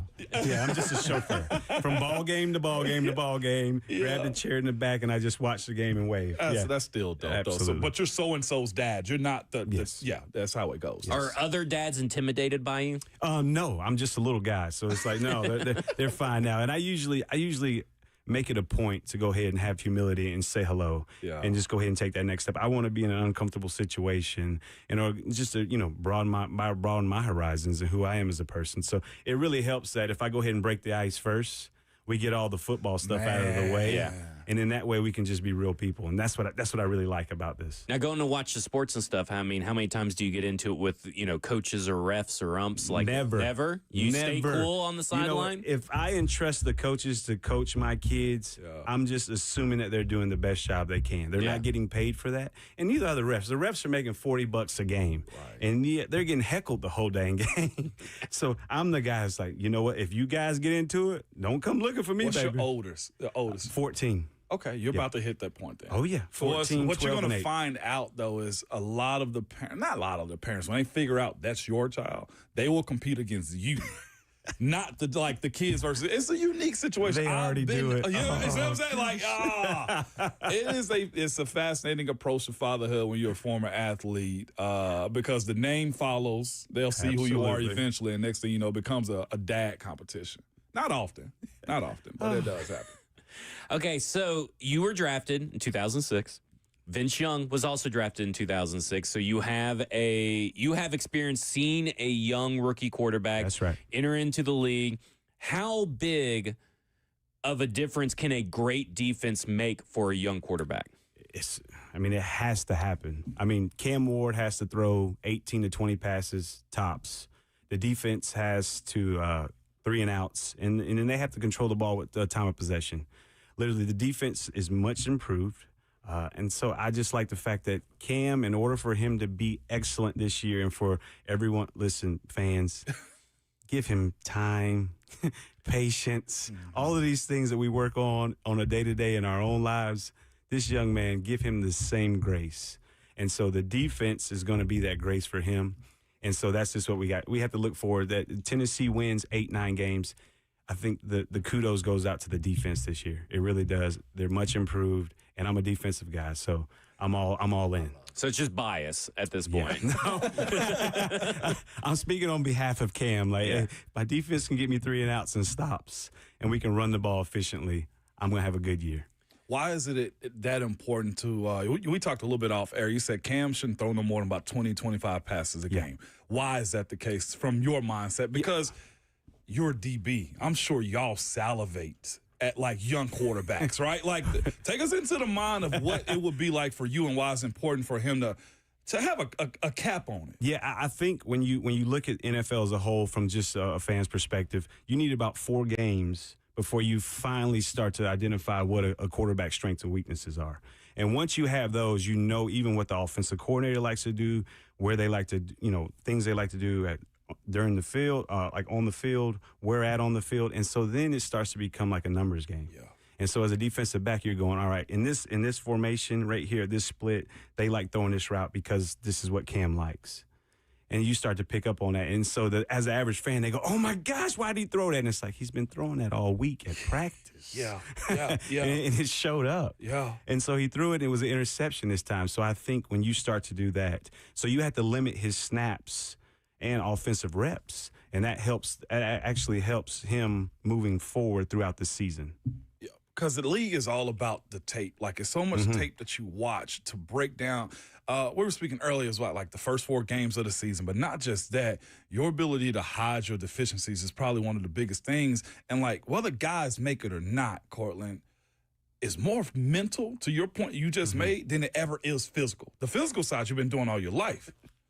You've got to watch film over and over. And I think that's the biggest thing. Even in our wins, we would look at, what we did wrong. And I think that's what we need to do as a society, even as a whole. Even on your good days, what are some things I can improve on? Same thing in the NFL that I think guys are kind of take a step back from is when we're winning, oh, we're fine. It's when we're losing, we start picking these little things out. And I think if he can do that, and it sounds like he can, he's just a wonderful human being, young man. His story is wonderful. I think then he can become really, really what they really envision him to be, and that's generational. Man, it felt like this defense early on in last season looked like it was going to be a unit, and then injuries take hold. They trade Ernest Jones IV as well. What do you think, as far as just getting healthy, that will do for this defensive unit, and specifically L'Jarius Sneed at cornerback? What do you think about his game and getting him back will mean for this defense? He's an absolute dog, tone setter, guy you want on the field. And so when he's healthy, he'll command that top receiver which would be wonderful for the defense. And then give Denard, a defensive coordinator who I absolutely love. I played with in Cleveland. I'm sorry, St. Louis. Just a wonderful guy. Yeah. And so he's just knowledgeable about the game and trying to create mismatches. So I really like the fact that that's part of the equation. Now, if he can get healthy and stay healthy, I got 9 wins, baby. 9-10 and winning the South. I'm just going to call it like I see it. I like it. Listen, 9 like wins, 10 wins, and he's winning the South. I mean, like, that's big right there. I mean that. Because you believe in the defense. I do. You know, what did you see from Jarvis Brownlee Jr. last year that you were like, okay, this guy, I mean, obviously you could see everything on his tape, he's a dog. But, like, what do you think he needs to improve heading into year 2? I mean, year 1 to year 2 is always that sophomore slump. That's what they talk about, Or right? your biggest jump. Yeah. So and then it's like it's a ceiling. So where do you go from there? And I think that's just going to be that's going to be film study. What can I learn in the film room that actually propels my career moving forward to be a difference maker? I think that's the biggest jump any guy from year 1 to year 2 can take, because athletics and abilities are there. It's just the film study. What can you get from watching film with no sound over and over and over, and you finally getting a key and you know what, you making a play? I think that's the biggest jump you can take. How much film did you watch, like, every day? Oh, my gosh. Hours with no sound. And everybody's like, you don't watch football now? I'm like, I don't want to watch it. Yeah. I mean, hours on hours of just trying to find 8 to 10 plays that I could kind of reference in my mind, like where it was on the field, route splits, combinations, offensive coordinators' tendencies. I'd have like 7, pre-snap adjustments in my mind before the ball was ever snapped. Wow. That I would have, like, is the tight end's hand in the ground? Depth of the running back, where they're at on the field. Receivers split. Is it a 3 receiver set? I mean, so when people say, do you watch football now? I'm like, no. Because the things I'm looking at, you're not looking at. Yeah. And so it's just one of those things where it's like, I love it, but I'm like, I'm not in love with it anymore. Let me ask you this just real quick. The schedule, when the schedule would get released, are you looking at which quarterbacks you're facing or which wide receivers you're going to face? Receivers. Yeah. Quarterbacks are quarterbacks. I know I had Peyton Manning. So it's just one of those guys, like, you had these Hall of Famers.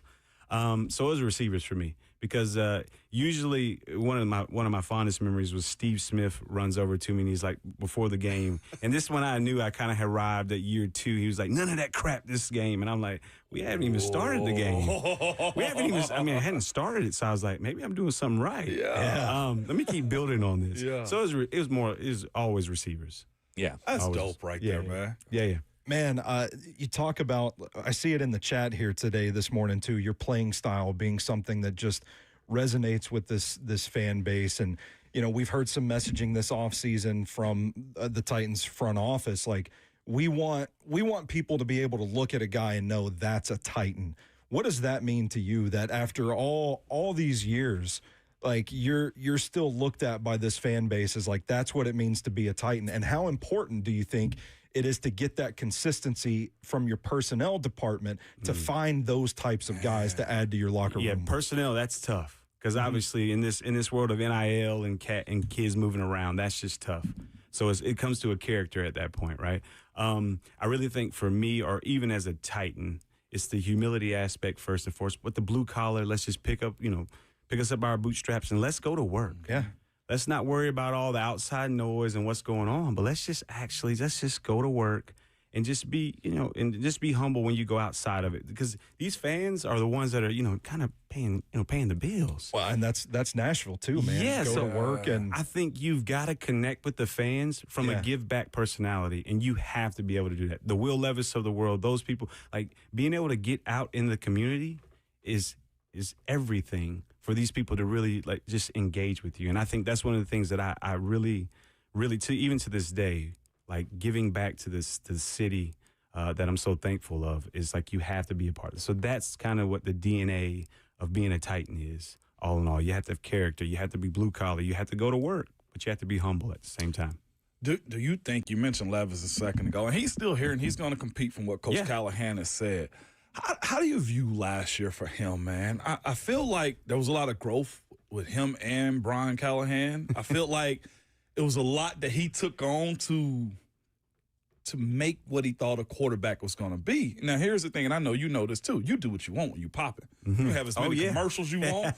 You can date whoever you want. You can go up and down Broadway and do bottle service at every club you want to. You can put mayonnaise in coffee. Hey, eat a banana with the peel on it. That's what I'm saying. So how do you view what happened and transpired last year with him? Yeah, I just would love if the average sharecropper would give these young quarterbacks more time. Man. The patience aspect, I think in the society we live in today, it's the microwave, right? If we put it in, we got to get the instant results.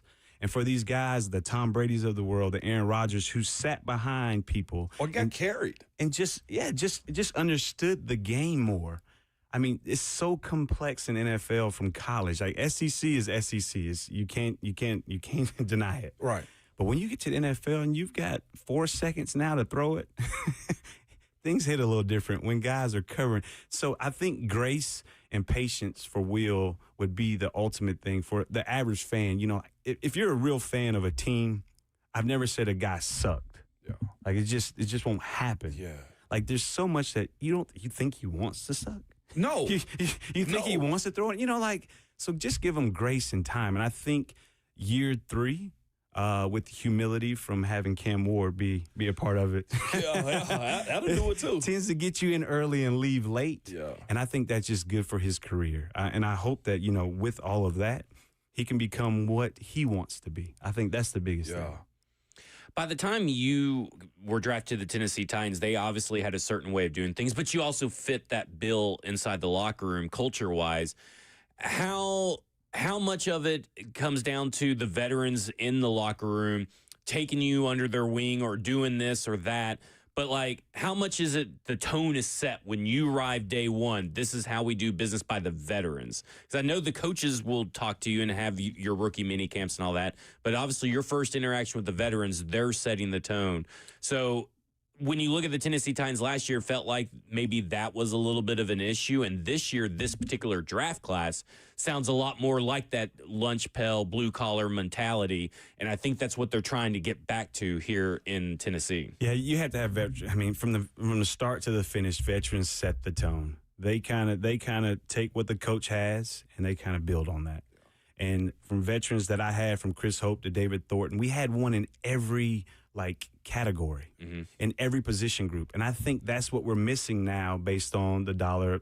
And so if every team can really get back to that, like the Tyler Lock, I think that's a wonderful pickup. Like they're like, oh man, this is where they come to die. I'm like, you know how wonderful it is to have that guy be a part of your receiving core? He's gonna come to work. You know he's gonna say the right things. You know he's gonna love the community.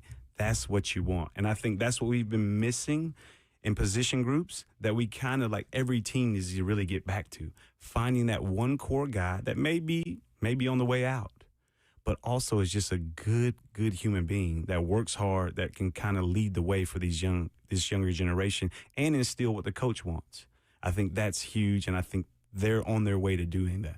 Does it make you feel old real quick that Tyler Lockett mentioned you guys in his press conference about when he was a Titans fan? Yes. Super old. You know, there's two. Xavier, when he makes the team and starts slot, or Tyler, depending on whoever that is, I will get both of their jerseys. I think those two gentlemen have really wowed me in just their careers. One at Miami, but two with Seattle, and so I'm moving up. I'm moving offense. Come on, man. Yeah, I'm moving offense. Come on, man. So receivers. So I don't know if X-Man, whatever he wants to be called, whatever number he changes to when he makes the team. Yeah, because he's balling right now. That's the jersey. That's my first jersey purchase. You mentioned community in this team a lot, and I do think one correlates to the other as far as the way Kansas City is. I'm sure in Kansas City, we were in Pittsburgh, and you were here. Do you think that's somewhat been lost? Absolutely. Yeah, I think, you don't normally see guys out and about. I think Bayard was there. Simmons had done a little bit. Yeah. But there really wasn't that, like, the Titans caravan, really giving back to the community. I think these guys could really be impactful if they really start to do that again, like let's do more. Like let's demand more from the Tennessee Titans organization. Say, hey guys, put these guys out there. The fans want to be a part of them. They want to know them on them day to day and what they like and don't like, but they want to interact with them. That's one thing I've had in house. A conversation with what me and my wife was just that. Do these guys get out and be seen other than kicking it? Maybe. And kicking it is a part of it too. I haven't though, seen them. Like the years where we were here, I haven't seen much of it, and so that's where I'm like, like where are you guys at? Like the a Home Depot showing or Dick's. I haven't seen any of you guys anywhere. Yeah, that matters. Giving back. Even from a charitable thing, I don't know what charities these guys have. Like I want to know that, and I think the fans want to know that, and they want to see them. Corlin, you need to be involved a whole lot more is what I'm hearing. Yeah, that's what I'm hearing. That's what I'm hearing, Corlin. And we'll get more of his thoughts on the Tennessee Titans when we come back. This is Ramon and Will on 104.5 The Zone.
Ramon and Will here on 105 The Zone, powered by Scooters Coffee. We have Cortland Finnegan, Titans legend, Pro Bowler and All-Pro defensive back here for another segment here. And talking about the involvement with the Tennessee Titans in the community and everything, how often, and you may not have, but did someone, a veteran that was like an ex-player, reach out to you, or you're reaching out to these younger players and saying, hey, hit me up if you need anything, if you need some advice or something like that? Yeah, I think the standard was when we were around was that any veteran that put on an event, a rookie had to come. Yeah. So that was just the embodiment of the team and just what you just building.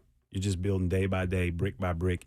And so now as you move forward, I think that has to be the onus of where the Titans are. Like the Titans Caravan, I'd love for that to come back. We talked about the Jeff Fisher softball game. I mean, those events, just getting people back involved and players is something that I would love to see this year. So my challenge for the guys like in the locker room is like, let's do more. Well, it feels like with Jeff Fisher and all that kind of like era of Tennessee Titans football ending, so did all of that. I mean, again, there are events that happen, but it's very few and far between. And I don't think it necessarily is always tied to winning or losing. I think it's tied that players haven't built a relationship with the community, and that's fallen to the wayside. I mean, I can't remember the last softball tournament there was where that it was a big event that everybody could come to the Sounds game, and everybody was invited and playing baseball and all that kind of stuff. I mean, it's fun, but it also serves a purpose, but also gets everybody out there and makes the team seem like they want to be here. And that's kind of what it feels like, is these players are just now here just to collect a paycheck and come in and win and try to win a game. And it's not about the city of Nashville, it feels like, anymore. Yeah, you've got to find something you're passionate about and just do that. You can partner with, one of the things that the Titans have is the player development side of things. And you could go in there and say, hey, I've got an idea about this foundation or this cause that I want to do. And they'll set you up relatively fast. Yeah. And you just get out in the community and just one event after the other and just trying to figure it out. You're not going to do it right all the time.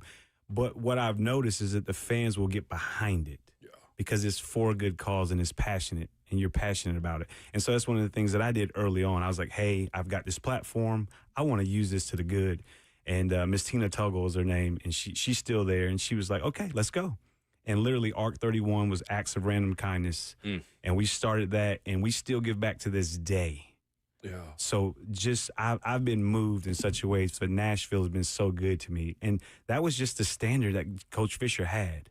It was like, hey, we're going to work hard. We're going to do all these things, but also we're going to give back. And I think you have to be able to do that so you become human too. Because sometimes fans don't look at athletes as humans. Yes, I think that's true. And really entrenching yourself into the community is something that really resonates years after you're done playing. And that's kind of the humility aspect that I still receive to this day. And I'm thankful for every Nashville person that's ever said a kind word. And it's because the platform I had was able to give back. So that's my charge to all the new guys, or even the guys that are in the locker room.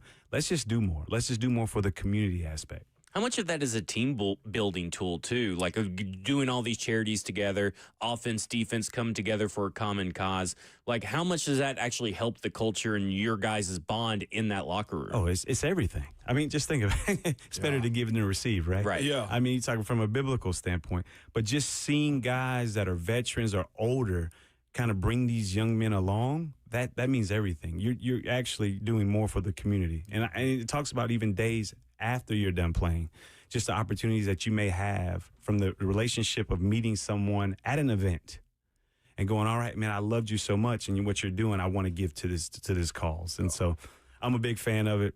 Again, I keep echoing it. Let's do more. Yeah, more. To get to that point to where you have that validation, man, you got to play and play well. Cortland, I have to ask you, because as an offensive lineman that's taking on a 7-year veteran that's been in the league for a while, what's the hardest adjustment for young DBs? I know you asked about Jarvis Brownlee Jr. earlier, or, you got L'Jarius coming off this the year that he had. What's the hardest thing about the NFL from your perspective on the defensive side? Consistency. Yeah, I think, every week is different, and then the scheme is different based on the team you're playing. Yeah. And I think consistency. I know that seems so simple, but if you just do your job, the way you're supposed to do your job, then you'll be fine. And that's one of the things that if you look at DBs, they never want to be pat on the back for making plays or making tackles. They're supposed to do that. Now, give them a pat on the back when they make the game-winning interception. Yeah. Or I think the defensive coordinator put them in that position. But, again, you get to pat them on the back for that. So I think consistency for Snead early and often will help the rookies and those guys around him identify him as the leader. Yeah. But then also the tone setter. And that really helps them say, whatever he's doing, we need to do as well. With that being said, I felt like watching him last year from the sideline, like Jeff took a lot as it pertains to that leadership side of things. Mm-hmm. Where or who, as far as on the defense, there need to be guys backing him up? Because he's the name that we know. But like I know, there's only so much yelling, fussing, and cussing you can do. You got to go out there and play, baby. Where does that assistance come from a guy like him looking at this defense? Well, I mean, again, I go back to what we had it at every level. We had a D-line, linebacker, and secondary. Yeah. So it was a Chris Hope, Keith Bullock, Albert Hainsworth, Kyle Vanden Bosch. So, again, when you talk about every level needs it, and then from then you kind of ride. Everybody has their own little thing. Yeah. I'm the crazy one. Chris is the... You're so calm right now. What the hell, man? We had Michael Griffin. And, those things, it just works. But you have to have a leader in every position group and then scale back from there. You mentioned that trio you just said. You said Chris Holt, Michael Griffin, yourself. How did that work? Humility. I mean, I think we knew that Chris... Not in the sense that y'all couldn't, but that's a group right there. Yes, it was a cool group. Yeah, it is. I think us knowing right away that Chris was the standard. He had just come from Pittsburgh, won a Super Bowl, had the largest contract as a safety, so he kind of knew what to do as a vet. Yeah. Me and Griff coming in as rookies, and then after that, Griff came in. Early on, just going, all right, this is who we're going to follow, but we're also going to pave our own way as well. And I think that was the biggest transition for us is going, all right, we have somebody we can look up to, but also we got to put in the work. And so it kind of worked itself out, and then we're still now, group texts and still good friends, and everyone's been successful in their own right. So that's been a true blessing. I've got a question for both of you, and I want you guys to embrace debate on this one. For which position is arm length more important, offensive tackle or cornerback? I'm going to go tackle. Yeah. Tackle and guard. Tackle? Yeah. Because tackle. I feel like with them, they have speed and footwork and agility. Yeah. Offensive line usually have margin. Oh, there's some great athletes. But if you got long enough arms to correct a mistake without holding, that's where the arm length helps you out more than anything. You can size a guy. Like I look at Jonathan Ogden, a wall. You know what I'm saying? Like he could wall somebody away with his size, but let's go with somebody that may not have the footwork or athleticism that you need, but he's got long limbs, or a guy that's 6'3" with 78-inch 80 arms, right? 78 to 80-inch arms. He can reach out and touch somebody because one thing you do know is a defensive lineman don't like to be touched, held, or grabbed. So if I can reach out and touch you, that makes up for my footwork. Not to say you're a lesser athlete, but it makes a difference. So whereas with you guys, like I know they messed with Roger McCreary's arms a little bit shorter, but like he was there. Right? You know what I'm saying? As far as like making plays and stuff, their footwork, I feel, and from my opinion. Yeah, no, you're right. You're absolutely right. A defensive back, all we need to do is stay in front of the receiver and impede their route for 3 to 4 seconds. So we don't actually need to touch him. We just got to stay on top and in front of him. Right? If we do that and get him off, we're good. So touching him is great. You see jams all the time, but ideally, I'm going to have to give it Ramon. Is absolutely right. Because if you're too grabby, that flag is coming for y'all. Especially nowadays. There we go. We're getting into a little scouting today this morning. I have to ask, I know pro day times and stuff are really iffy. No, they're not. Did you really run a 4.34? No, I ran a 4.28. Oh, so this right here pulls up 4.34. Respect on his name, man. It's just so you know, 4.28. 4.28. And then they asked me to run it again. We ran a 4.33. So that's still what I tell my son when I see these guys. I was like, if I would have went to the combine, man, it would have been special. No, I went to Sanford. Oh, not Stanford, but Sanford. Shout out to all my Sanford people first and foremost. I love y'all. 44-inch vertical. That's right. And 128-inch broad jump. That's right. Yeah. An 8.86 RAS score. I was about to say that sounds like a good RAS. I got after it now. I got after it. Once I had a scout from Kansas City, old timer, come and tell me, he's like, if you didn't play here, you'd be a first rounder. I just want you to work whenever you're done for the season. And I took that to heart, and I literally worked my can off. And 7th round. So 214. I'm excited about that. There you go. Mind doing the top of the 9? Y'all want him back for the top of the 9? Yeah, for sure. You got time, Cortland? I got time. All right, we're going to be joined by Cortland Finnegan when we come back. This is Ramon and Will here on 105 The Zone.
It is 9:03 from the 104.5 The Zone Studios. Good Friday morning. I'm Justin Hawkins. In the NBA tonight, the Boston Celtics will try to push the New York Knicks to a Game 7. Tip-off for Game 6 tonight is at 7 p.m. on ESPN at Madison Square Garden in New York. And Sunday, a trip to the Western Conference Finals on the line for the Denver Nuggets and Oklahoma City Thunder with Game 7 Sunday afternoon at a 2:30 p.m. tip-off on ABC. The winner will face the Minnesota Timberwolves in the Western Conference Final. Tonight in the NHL at 7 p.m., the Toronto Maple Leafs, they face off against the Florida Panthers in Florida for Game 6. Florida leads the series 3-2. And tomorrow night, the Dallas Stars will try to take that series against the Winnipeg Jets in Game 6 as they lead 3-2. Face-off is at 7 p.m. in Dallas. Round 2 of the PGA Championship going on right now at Quail Hollow in North Carolina. Jeanette in Vegas is the leader in the clubhouse at 7 under. He is even today. Cam Davis and Ryan Gerard are tied for second at 5 under. And Tennessee Vols baseball are looking to avoid their 5th consecutive SEC series loss this weekend against Arkansas. They started off right with a 10-7 win last night. And Liam Doyle, he's expected to get the start on the mound tonight. You can hear the game right here on 104.5 The Zone. For all your foundation repair and waterproofing needs, visit USSTN.com. Breaking news at once on your home for the Titans and Vols. This is 104.5 The Zone.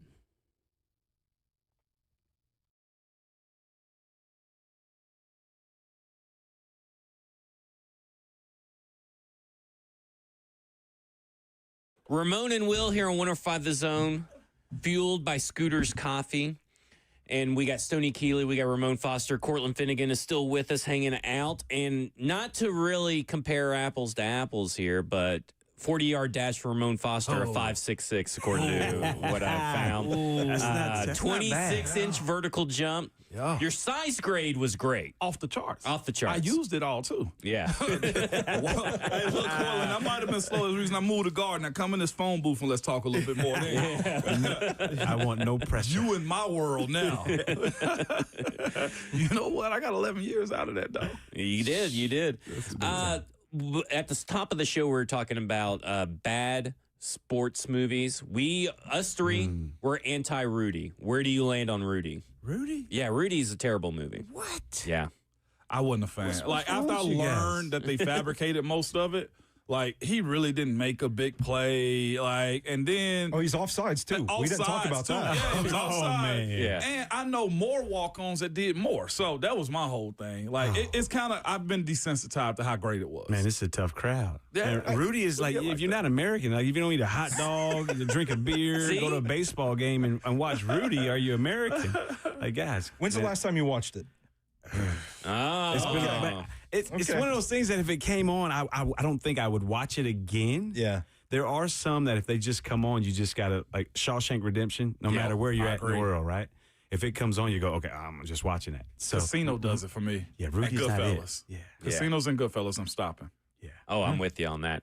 Okay, so Stoney also has gotten in trouble with both of our wives for saying that Hocus Pocus and Elf are bad movies. Where do you land on that? I'm a tough critic, all right? You got to do. He doesn't like Blade either, and that one like really Blade. bothers me. Oh, Wesley Snipes. The Elf. You see Will man, he's I watch it every Christmas. I mean, I like it. Yeah. But I just don't think it's very good. Hocus Pocus I'm out on. But Elf I'm in on. But Elf I'm in Now, on. why are you out on Hocus Pocus and not Elf? I mean, Elf, I'm a comedy guy. So I think Will Ferrell he kind of fits the bill for me. If I had to pick one genre, I'm going comedy. I'll tell you what's funny about Hocus Pocus is the acting. Yeah. See, to me, it's such nostalgia that the reason I watch it. Like, me and all my cousins watched it as a youth before, like Halloween and stuff like that. It just hits a little different. Yeah. It hits a little different. Bless you. The Blade thing, really, that's I think my biggest critique of all the critiques you have is that you don't like Blade. It's just, I've said it, Wesley Snipes swinging a sword around for 2 hours. That's awesome. What else do you need for 2 hours? He did some damage. days? Listen, go watch an Alexander Payne film. Watch something with some emotional depth to it. Okay? Sometimes you just need to check out and just watch hear some techno music and watch a lot of blood be spilled. Touche. Yeah, that's what Adam Sandler's for. He's built an empire. Yeah, because you're a big grown-ups guy, right? I'm a big grown-ups guy. And I like Hubie Halloween, too. So Yeah. What? What is that movie? Adam Sandler's Halloween movie where On he's- Netflix? Yeah, it's on Netflix. Got the band back together to do some silly thing in Salem. Also, not a good movie, but I love it. Yeah, it is definitely not a good movie, but it's definitely, I mean, it's all right. I mean, holiday movies are kind of like, none of them are good movies, but they're enjoyable movies. Yeah, Fair I enough. get that one. Fair enough. Well, we were talking a little bit on break, too, about measurables, times, and stuff like that. When did you know you was going to make the 53? I knew my moment. Well, what about yours? I think when Coach Withers walked in and said that, you know, he asked me, he said, do you think you can play corner and nickel in the NFL? And I was like, yes, sir. I think he had to say yes, right? But he told me I had a real opportunity to start nickel my first year. And he's like, if you just work, the rest will take care of itself. And I think, you know, preseason 2, 3, I think we played Atlanta and Michael Vick, Algie Crumpler. Ooh. And I never remember, Vic threw a pass so hard that it shredded my glove.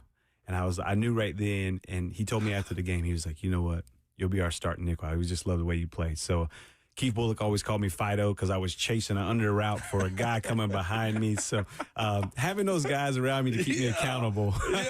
And Jim Schwartz being just phenomenal as a defensive coordinator. It kind of instilled what I already knew, and it was like, all right, let's just go out here and make plays. What about special teams, your role in special teams? Because obviously being a 7th-round draft pick, you have to play probably special teams. Was that something you did in college as well? Or something that you were just like, hey, I don't know how to do it, but I'm going to learn? Yeah, you've got to do any and everything. Yeah. To make a roster, if you're not a high draft pick, you've got to do any and everything. And that's kind of where I just landed. I said, hey, whatever you got. So it was gunner on punt team. It was punt return hold up. It was, now this is a little crazy, but I was a R5. At one point on kickoff, which back in those days, that's a demon position. Yeah, you run from 10 yards a sprint, and by the way, there's offensive linemen on the other end that are running before they outlaw this. You know, fans are always in the arms about the whole kickoff rule, and I'm like, if you guys would have seen how many people I've seen go to sleep, you realize that this is a good thing for the league. And so special teams had to be it. So I eventually moved to R1 after I got a starting role, which was I'm very thankful for that. But you got to do any and everything. You've got to be the guy that just comes in. You just work. What's the biggest advice you'd give to either any rookie, but specifically an undrafted free agent? Both of you guys can answer this question. He said, you got to pick 214. But like, hey, listen, I'm just saying, but you know, 7th, 6th round pick, those day 3 guys and undrafted free agents. I mean, what's the biggest advice you would give them for them to find success? Is it being in the film room, or is it playing special teams, just saying yes to everything? What would it be for you, Cortland? That's easy. It's come early, stay late, do any and everything that they ask, and never take a day off. I mean, literally, if you've got a day, you come in and you're watching film and you're asking coach, what can you improve on? Because at the end of the day, they already have an idea of who they really want, and there's 3 or 4 bubble guys. So you've kind of got to be, you know, you've got to make them go, you know what, if we let him go to practice squad, somebody's going to take him. Because he's put enough film out there and he's done enough work. So those guys, you just got to really just be intuitive to go, all right, I've got to really buy into this, and then ask the right questions and then just do it. And I mean, Ramon maybe speak a little different. No, it's right on par with it. It's exactly like you said, do any and everything. The motto for young guys coming into the league, especially after the 4th round, the more you could do, the longer you stay around. Now, after that is the more you can do, the less you get paid. It's on you. It's on you to find a position, right? Like, you want to be a specialty piece, but early coming in for those late round guys, man, or undrafteds like myself, is this. Fight. And I mean it literally and figuratively, too. If they see you not going to bow down, if they see you willing to get back in, if they see you went from a corner to a nickel, if you go from tackle to guard, last thing I wanted to do was play guard. Tackles get more shine. What the hell is a guard? Was my mindset, but that meant if I can get on the field, be one of those game day 7, then I got a shot, and it does. You get whooped, get back up. Yeah. It is.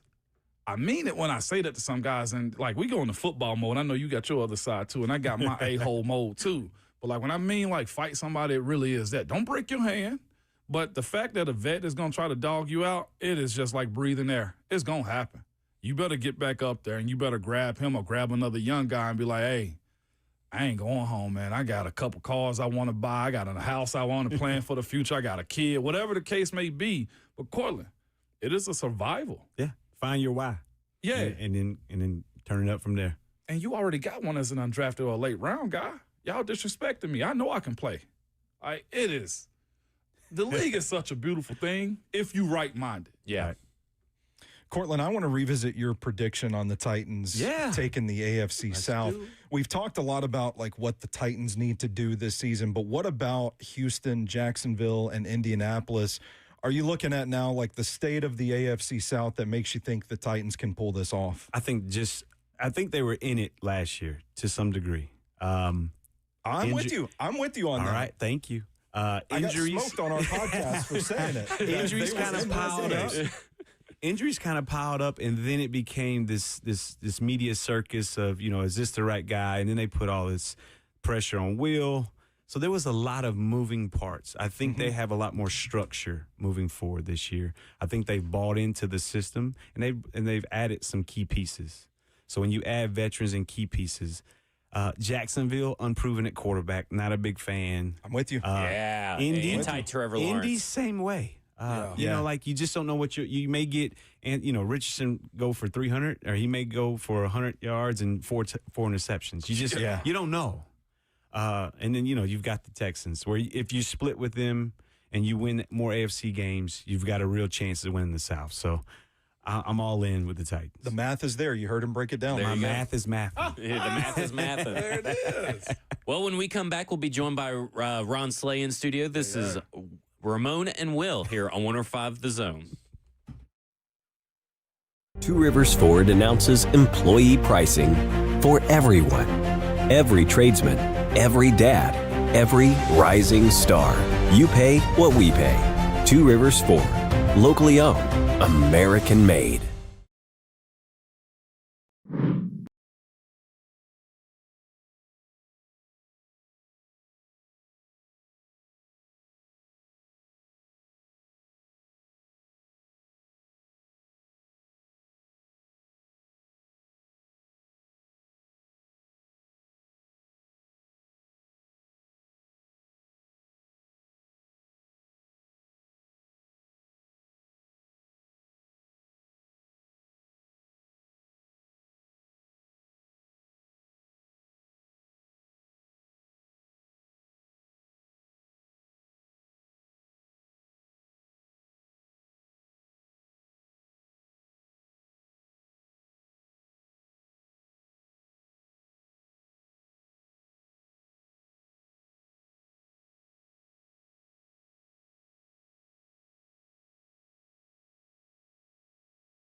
Ramon and Will here on 105 The Zone, fueled by Scooters Coffee. Ron Slay is in the chat, but he won't be in studio or on the phone. And we're just going to roll with Cortland Finnegan here, Titans legend Cortland Finnegan. And Stoney, you had a question that you asked off air. I want you to ask it again because I thought it was a really good discussion for everybody. Because this draft class is being billed as a draft class that loves football. Yeah, and it's really interesting. That's become sort of a byproduct of the NIL era in college sports. It feels like scouts, coaches, personnel people, whoever, are trying to find guys that, quote unquote, love ball throughout the process. And I asked Ramon and Cortland, like, how easy is that to tell in these pre-draft interviews? Like, how do you just sit down and talk to a guy and know whether or not he loves ball? Well, you got to answer it now. What did you learn? What did you learn? That's what I said. Take what we said and tell us. Come on now. That's what I want. This is a combine recall right here. They're putting you through Let's put it on right now, baby. Through it. So the answer was it's just like any other sort of job interview. Like, you can tell. Like, you can, if you get into a topic and they're excited about it, they're really getting into the weeds on it, like, that's probably a good sign. Enthusiasm, that they love ball. It's one of those things, like, we all have our gut instincts. You can just tell. You can just tell from talking to somebody whether they've got it or not. Did I do okay? Yeah, absolutely. That was pretty good. All right. And Cortland explained too, like, you can't fake football, no matter the position either. You either really enjoy it, and I'll say this too: some guys are good enough, Cortland, to get by. Oh, absolutely. I've met those athletes just like, it's always been easy to him. They're doing it for a certain reason other than the love of the game. Yeah. And that's okay. But at the end of the day, that will show its true colors. It will. And so that's kind of where that's not the team guy that you really want ultimately. It ain't, and those dudes kind of separate themselves too. And those dudes, to be quite honest with you, I don't think those dudes go to good teams often, because good teams usually, as Cortland was explaining earlier, I was hearing you talking, I was just like, that is I think, a portion of what this Titans team is missing too.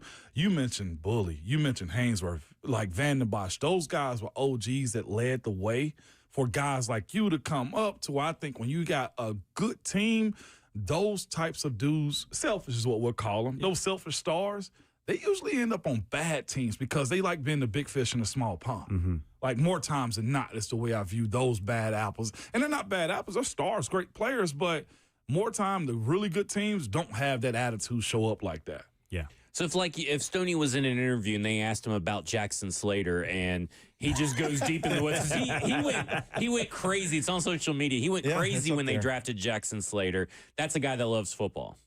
But when they drafted Isaiah Wilson and I got really angry and mad, that still means I love football. Exactly. But, just saying, it's two different, kind of reactions. If they draft Isaiah Wilson and you just sit there blinking at the screen, doesn't love ball. Yeah, doesn't love ball. We're not checking that box on the Lions scouting Isaiah report. Wilson catching strays today. What a...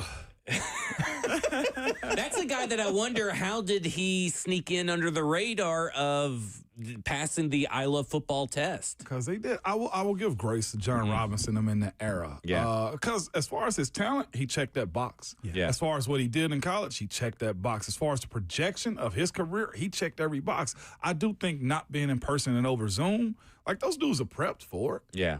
But to get him in the room and press him, hey, why'd you suck on this play? He can hide his emotion behind that camera. What they probably don't see is, either he's throwing his arms underneath or something like it. Someone's got some cue cards. Yeah, you know what I'm saying? Like, stay calm. Like, you can fake it. No, you're right. Until you get thrown in the fire.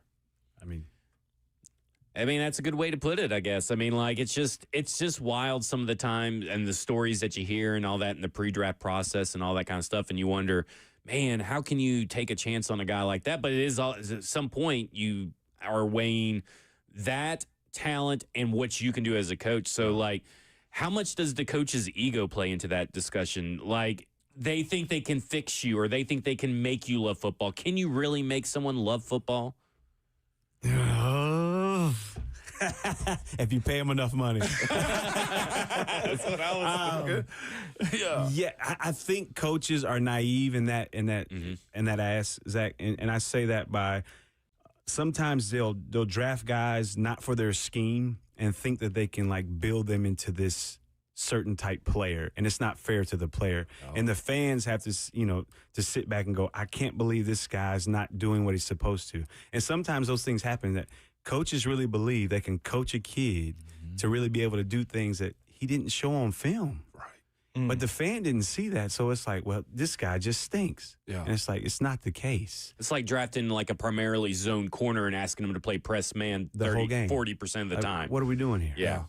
And it's the same. I mean, where you go determines a lot. As an undrafted, like I had an opportunity to go to Cleveland, and they were after me hard. They were. I got to give it to the regional scout. But had I gone there, I think the next year they fired the head coach. With a fired head coach, scheme changes, offensive coordinator change. Like if you go to a stable organization, your career can really grow because the expectation day in and day out, the locker room day in and day out, it never changes. Like a lot goes into that mindset, man, of careers can be made or broken off of hired and fired coaches. Was there ever a point when you're waiting to get drafted that you're like, man, I kind of wish I don't get drafted because then I could choose my team? Or were you just like, I want to get drafted? There's not a kid in the world who puts on a pair of cleats and plays collegiate football that is, you know what, if I don't get drafted, that's cool. No, I mean, like, it's still a dream no matter where you get drafted to actually live out and go and actually have a chance. But, yeah, I mean, when you hear a scout, they're like, you know what, I think you're 4th, 5th round. They're like, okay. And finally to get that call, just to Sanford's horn, since 1969, there hadn't been a player been drafted. And so I for the city of Birmingham and Sanford, and just there's all those things encompassing. It's like I thought that'd be pretty cool just to get drafted, just to put the college on the map. And so 7th round was cool. My kids still give me crap about it. We were watching the draft this year, and they're like, "You got drafted in 7th round? That's boo!" I'm like, yeah, because it's day 3, and you guys have watched it for 3 days. That's why you're like thinking this is so long. But it was just a blessing. And probably all the Shedeur Sanders talk probably really prolonged everything for your kids. I mean, where do you, and Ramon, I'm sure you've talked about on the radio, but where do you guys land on what happened with Shedeur Sanders? Was that fair? Was it because of the tape? Because, I mean, me and Stoney, we watched the tape. We liked Shedeur Sanders on tape, but is it because of the whole Deion and the interview thing, or is it much more than that? I think mismanagement. I do think that. I think at that position, with the role that if he's going to be a non-first rounder, then you got to be a little bit quiet. Is the only thing I would say about this. I've been in locker rooms where it was Ben and then it was Mike Vick. You never want the backup guy or the guy that got to earn it to be louder than the program or louder than the guy in front of him. And I do think a part of that, right or wrong, was the pre-draft management or mismanagement of it more than the actual player. Do I think he's a 5th rounder? No, I think he's better than a 5th rounder. But I do think when you come in generating the attention, and they're dealing with it right now. Dylan Gabriel, what is he to Cleveland at this point? You know what I'm saying? Like, Cortland, that's the only flaw to me. I'm not saying don't be yourself, suppress yourself, or any of those things. But, Cortland, I know when you get into the league, you do whatever you want at that point. Coming into it, you do got to walk the line unless you're unique like Abdul Carter. Right? Like, that's special. Yeah, that's different. Or a Manning. Yeah. But for the most part, Cortland, how do you view the slip? I think they proved a point. And it was like no one's bigger than the crest, than the league. And if he was to come out next year, would he be 3rd, 4th round? I think so. He doesn't jump off at the screen, and he's not super athletic. He's not a weight room guy. He makes some good throws. So 3rd, 4th round would have been ideal, I think, this year. Yeah. Ultimately, it's Shedeur, because if you hear him talking in interviews, he's living his dream. Like, you guys put that he should have been a 1st rounder. He felt like he should. Now he's got a little slice of humility. Nothing wrong with that. You put that in your cap, and you don't take a discount the second time around. Yeah, I tell you that. Yeah. Sorry, but I need all $250 million and not a penny less. Yep. And so that's kind of where he's at. He'll make up for it in the back end if he just does what he's supposed to. But he's going to be a talented quarterback. It's the if part.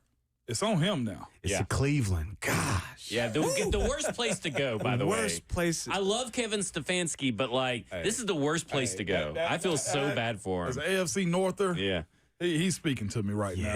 Man. I mean, and not because we're AFC Northers and I like you. Yeah. And I love my Pittsburgh, Baltimore guy. But Yeah. Cleveland, it's not a place you want to go. It's going to be, the expectation has changed, is the way I view his situation. Because there's no real guy. What is it, Flacco? But everybody's probably. There's no real guy. And Shador, like, one thing Cleveland has done through LeBron, through Baker, through Johnny Manziel, through Deshaun Watson, has lived in the world of hope. And you got a guy that a lot of people perceive to be the golden child as it pertains to that pertains to the quarterback position, on top of not strong guys in front of him. That's where, to me, like, having a loud backup doesn't help the starting quarterback, which is why I view Levis' situation and Cam's a little bit. Like, not that Levis is loud, but the questions that we're all going to ask about Will Levis can trump Cam's light, is the way I look at it sometimes. I want to ask you guys a question about emotional intelligence, if we can, real quick, because I think it's an aspect of sports in general that I don't think people talk about enough, but you kind of need to know how to communicate with people to execute your jobs correctly. And I think emotions are things that can really guide us in moments. They can really detract from us in moments. Is that something that you guys have to focus on, work like a muscle, so to speak, to strengthen it up, to know like when to dial things up, whether it's, being feisty on the field, if it's being gritty in the trenches, that sort of thing. How do you regulate that balance to kind of turn it up when you need it, but turn it off when it might be hurting you? Corlin? I mean, you're talking to a feisty guy. Yeah. When did that happen? Has it always been to that point, though? Yeah. Because I'll be honest, I had to learn it.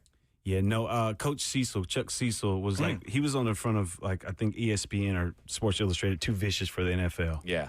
And so he was like, hey, we believe in you. So we just need you to go out there and be that guy. And so I knew that though I was an individual at that point, like just knowing that, but a team guy, you can't hurt your team.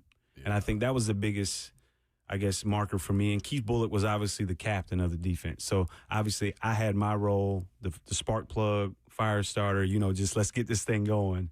But I had to will it in based on, the circumstances of the game and what was going on. But something you can never turn off. You kind of had help from your teammates to say, like, hey, pump the brakes a little bit. Yeah, you need it. You need it. The older you get, the wiser you get, right? It's all of us. This young whippersnapper, you're like, I do whatever. Let's just go. Fair enough. So that's the impacts of having veteran leadership. No doubt. And on the offensive line side of things, like, you got to be a little bit more slow to go with that approach, because you can't, if you overreact, then the quarterback's dead. Or you miss a block, in a sense, like if you're over aggressive.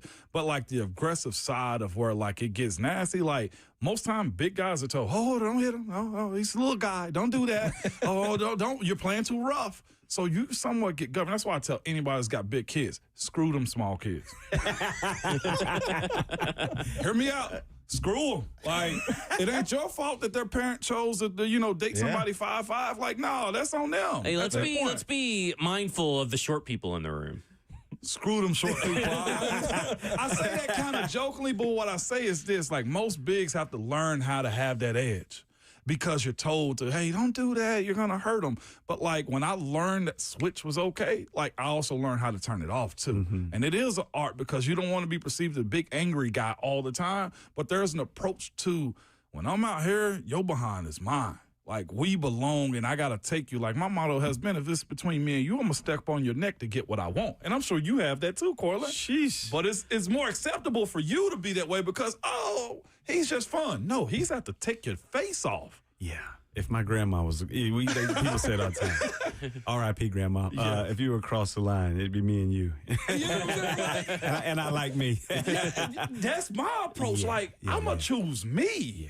And when you get, the higher you go up, the more you want it, but the smaller the opportunities get. So, like, I keep my enemies, like, they draft a guy after me because undrafted dudes. I'm sure with you, too. They going to bring in another guy. They don't do it to the first rounders. But I kept them close, and I wanted to help them, and I did want to help them. And I also never wanted to seem, like, jealous in the approach that, yeah, you're a draft round and you're here to take my job. If you're good enough to beat me, have it. But I promise you, it's going to be a fight to come get it, though. Yeah, you're not going to give it to him. No, I'm going to help you try to figure it out Yeah. because I want to be a great teammate, and that was our culture, too. Like, yo, come on, let's do this thing together. If you win, I'll go to another team or something. I like that. Good insight here this morning. But isn't it that dog-eat-dog, though? Like, It has. I mean, that's why this is the only occupation that draft every year. They're looking to replace you. Most guys in CEO, CFO roles, like they're pretty much, standard 3-5 years, 6. No, every year, baby, evaluation is happening. Well, I mean, you can just look at Denver real quick. They had Patrick Surtain Defensive Player of the Year, and they went and drafted Jahdae Barron. And that's not only just to strengthen him, and they gave him a big contract, but that's because someone else on that team is going to get replaced. And or if Patrick Surtain maybe wants another extension here in 2 or 3 years, they got a guy that they can say, well, we're paying Jahdae, we're not going to pay you another contract. They make it easy on themselves. Yeah. it's a beautiful game with a dirty business. Oh, yeah. And I love the business side because I'm sure your 401k is nice. And all that type of stuff that plays into it. But the continuation of preserving the league, that's why also the league doesn't take lightly to people that, put a blemish on it. Like, that's a part of it. Like, Roger's going to get that $40 million tip a year from those owners. And it's for a reason. It's preserved that shield, man, and we all benefit from it. Heck, this radio station benefits from it. When you continually beat out the guys that they are drafting, because Dan Moore kind of did this, right? I mean, a couple different situations arose with injuries, but like Dan Moore, they kept trying to replace him, and he kept winning the job. Like, how good does that feel? That has to feel pretty That good. was my whole career. What about yours? My second year, they drafted Michael Griffin, safety, and they put him at cornerback. Yeah. And so they were like, hey, I was like, Pax, suspended. I'm like, I'm the guy. Yeah. And they were like, sorry, you're going to have to beat Michael out, and pretty much he's going to take the job. And so literally our safety got hurt. Lamont Thompson became a guy. What you talked about, cash casualty. They cut him, and kind of like that's kind of how everything kind of ended up working out, where Griff moved to safety, and I actually got corner. So it's a real thing. It happens. Wow. They already have what they want. And you've got to really show them, like, this is not the best decision for you. Had Michael Griffin not moved to safety, do y'all think y'all be friends today? Absolutely. I love Mike. Yeah, Mike. I would have been salty for sure, but I would have still been nickel, which is great, and special teamer. But just being able to do that was, playing corner. It was special. So I'm glad he moved to safety. He was a safety in college. I don't know why they moved him to corner. But again, that usually never happens. Usually the corner goes to safety. There you go. But again, when you draft a guy in the first round, you gotta find a place for him on the field. Yeah. And so corner after Pat, it was like, this is the obvious position. We got a 7-rounder. I don't think can play, so we'll just put him here. That's just the league. If you look at it as a whole, that's just how it kind of works. Was that your aha moment though? Because I had one very similar. Like, I was undrafted, but they drafted dude from Tennessee the next year in the 5th round. And I played with this guy. And you're probably at home thinking, oh, man, what the hell? God. And mind you, my rookie, I started 4 games, was an extra tight end, did everything I was supposed to do. Wrong. Every year. Evaluation process happens, baby. We got to find somebody with more measurables and just a little cheaper. A little cheaper. It hardens you. Well, there you go. When we come back, we'll wrap up some Titans talk about Cam Ward, his journey into the pros. This is, almost. Ramon and Will here on 105 The Zone.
Ramon and Will here on 104.5 The Zone, fueled by Scooter's Coffee. We got a couple of phone lines open, but we're going to go to David, who has a question for Cortland. David in Atlanta, you're on with everybody.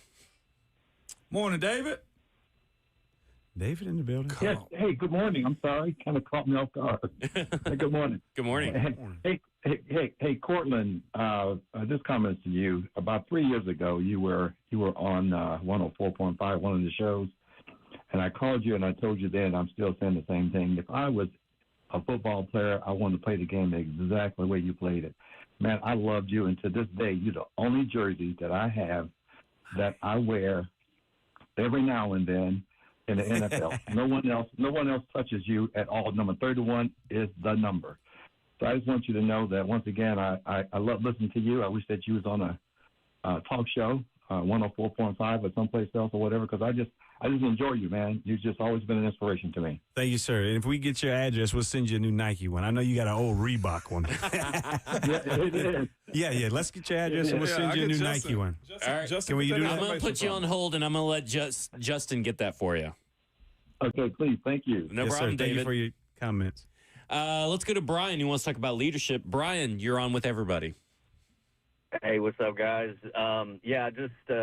I wanted to talk about leadership because I know, like, the obvious answer when you talk about new guys coming in with trying to establish a leadership role, especially at the quarterback position, is your play on the field. But I wanted to get y'all's take on, like, other aspects of what you've seen people do right, what you've seen people do wrong, because not a lot of us have any experience at all with going into a locker room where you're dealing with grown men and professionals, and I'm sure it's way different going from, regular athletic locker rooms and then even a collegiate locker room. So I just wanted to see about kind of some of those, behind-the-scenes type things that you've seen people do right or you've seen people do wrong. Thanks, Brian. I'll start with you, Cortland. I think it's kind of simple there, is that the coach echoes the vision and the dream for what the team wants. The veterans kind of employ that within the locker room, and then there's standards that follow. I think I guess I didn't answer the question, but it's since in our locker room setting, that's kind of where it is. What things done wrong, I don't know. I mean, we could have a page. We could have a whole segment. Seriously. Making yourself bigger than the organization. Yeah. I know that sounds crazy, but sometimes guys do that often. I'll speak on the wrong parts of it. Yelling and not actually doing the work. I think the biggest way to gain respect in the NFL is the work and plays you make. I don't think any else thing matters other than, can you make plays for us? After that, respect comes. After that, leadership comes too. Like, it's hard, in my opinion. I think it'd be hard for Cam Ward to go in and start yelling and fussing and cussing when he hasn't proved anything to the guys that's been around the league, no matter if he's the number one overall pick or not. That's just the way it goes, I feel like, in the NFL, or just in football in general. You can't go in fussing and raising hell when it comes down to, what have you done for us? There's a humility aspect to it. It is. You have to have. You have to have it. I mean, how much is on-field production and talent weighed into leadership? Because obviously you can be a guy that maybe is a backup or special teamer only and still provide leadership, but how much does that weight carry that you're a starter or a productive player? Yeah, I think it's everything. I think the starters are the guys that are the leaders. They come in early, they leave late, they bring people along. Those are the guys that you want. And then you have the guys that kind of are looking up to them that one day will fill that role. Mm-hmm. And I think when you have that aspect, everything embodied, and also the coach having the vision and the plan and those veterans executing it, I think that's when you have a really good football team, win or losing. Yep. The vets definitely play a huge part into it. I guess it's the way they joke about, like, the prison system. Like, yeah, the guards are there, but it's the prisons that run it. Like, that's essentially what you want it to be in the NFL. Like the locker room controls the politics, controls the players' tempos, the standards that you set. And that's why it would be great if the Titans get to a point to where they establish those cornerstone guys back. Like, listen to Cortland drop the names that he played with. Like, that matters. Those cornerstone guys and those backups too. Yeah. Like, some of the best guys on the team, best leaders, are the dudes that you don't really know the roles that they're playing. Cool. Let's go to Eric, who has a question for Cortland. Eric, you're on with everybody. Hey, Corwin, you remember me? I'm your buddy Eric. We used to attend Bible studies together. Yes, Does that ring sir. a bell? Well, I got hit in the head for a living for a couple of years. So if I don't, I appreciate us doing the Bible study. Yeah. How you doing, bud? Good to talk to you again. Thank you, sir. Thank you for calling in. Anyway, I just wanted to let you know that as long as it's been since you were a Tennessee Titan, I had forgotten all the great times we had.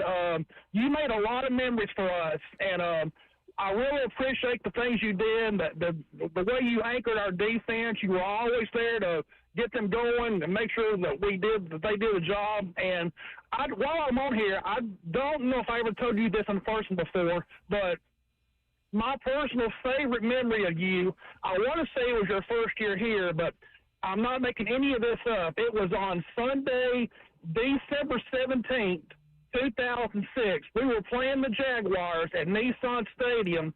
It was tied 10-10, and the Jaguars were driving for a touchdown that would have put them ahead, and their quarterback fumbled on the 3-yard line, and you grabbed the fumble and ran it back 96 yards the other way for a touchdown. It was the game's turning point, and it's a good thing you made that play because the Jaguars had 396 yards total offense that day. The Titans only had 98. You and the defense came up big. Your 96-yard fumble return and 2 pick sixes got the job done. I was at that game. I'll never forget it. But I just want to say thank you so much for the great memories. God bless you, brother. Good talking to you again. Thank you, Eric. That's awesome. And Eric's on it. I know. Eric's on it. He was on it. It was at high volume, too. It about blew my ears out when I had my volume turned up. All right, we're going to close the show with Gerardo. Gerardo, what you got? Good morning, Good morning. Hey, man, I don't know what Homeboy was on, but I need some of that stuff. Hey, Portland, bro, you're a dog, man. I know it's everybody's calling in to give you love, but it's the reality of it, man. You were such a good guy to pull for. You're that type of player that every game is so cliche, but every team hates when you play against them. But when you're on the squad, we love you, man, and just showing you love, brother. We miss a player like you, and I know, baby. Thank you, baby. There Dang, you go. It's emotional morning. There you go. I'm going to cry in the car. I'm going to cry in the car. Your heart is full. No, it is. It is. And I'm very thankful. Again, this city meant so much to me and still does for a chance to give back. And just sitting here with you guys, thank you for your time. No, thank you for your time. I never take any of this for granted. So I'm always thankful and appreciative of being on the air and just getting to hear that and fill my cup. And to think you didn't want to stay for this very last segment. I know it. You almost left, and I said, no, you got to stay. You got to stay. You got to stay. Guys, thank you for your kind words. Thank you. More of this, man. We have to find a rotation or something, man. And thank you, Ramon. Yo, I'm here to serve. For letting Ramon, me and Stoney come crash. Thank you, Ramon. Thank you, Ramon, for letting me and Stoney crash to Ramon and Will today. Also fueled by Scooter's Coffee. For sure, man. I got to go get some Scooter's coffee. Yeah, that's fine, too. I got to come to your juice shop. I came in one time. You was behind the counter and everything. Hello. The more you can do, the more you can pay. The more you get paid. Hey, hey, but we usually end Fridays like this, man. Y'all know how it goes, man. Call somebody you ain't talked to in a while. Apologize to somebody, man. Be the bigger man about something. Have a random drink, random conversation, man. Say what's up to people. But everybody be good to one another, man. See y'all on Monday.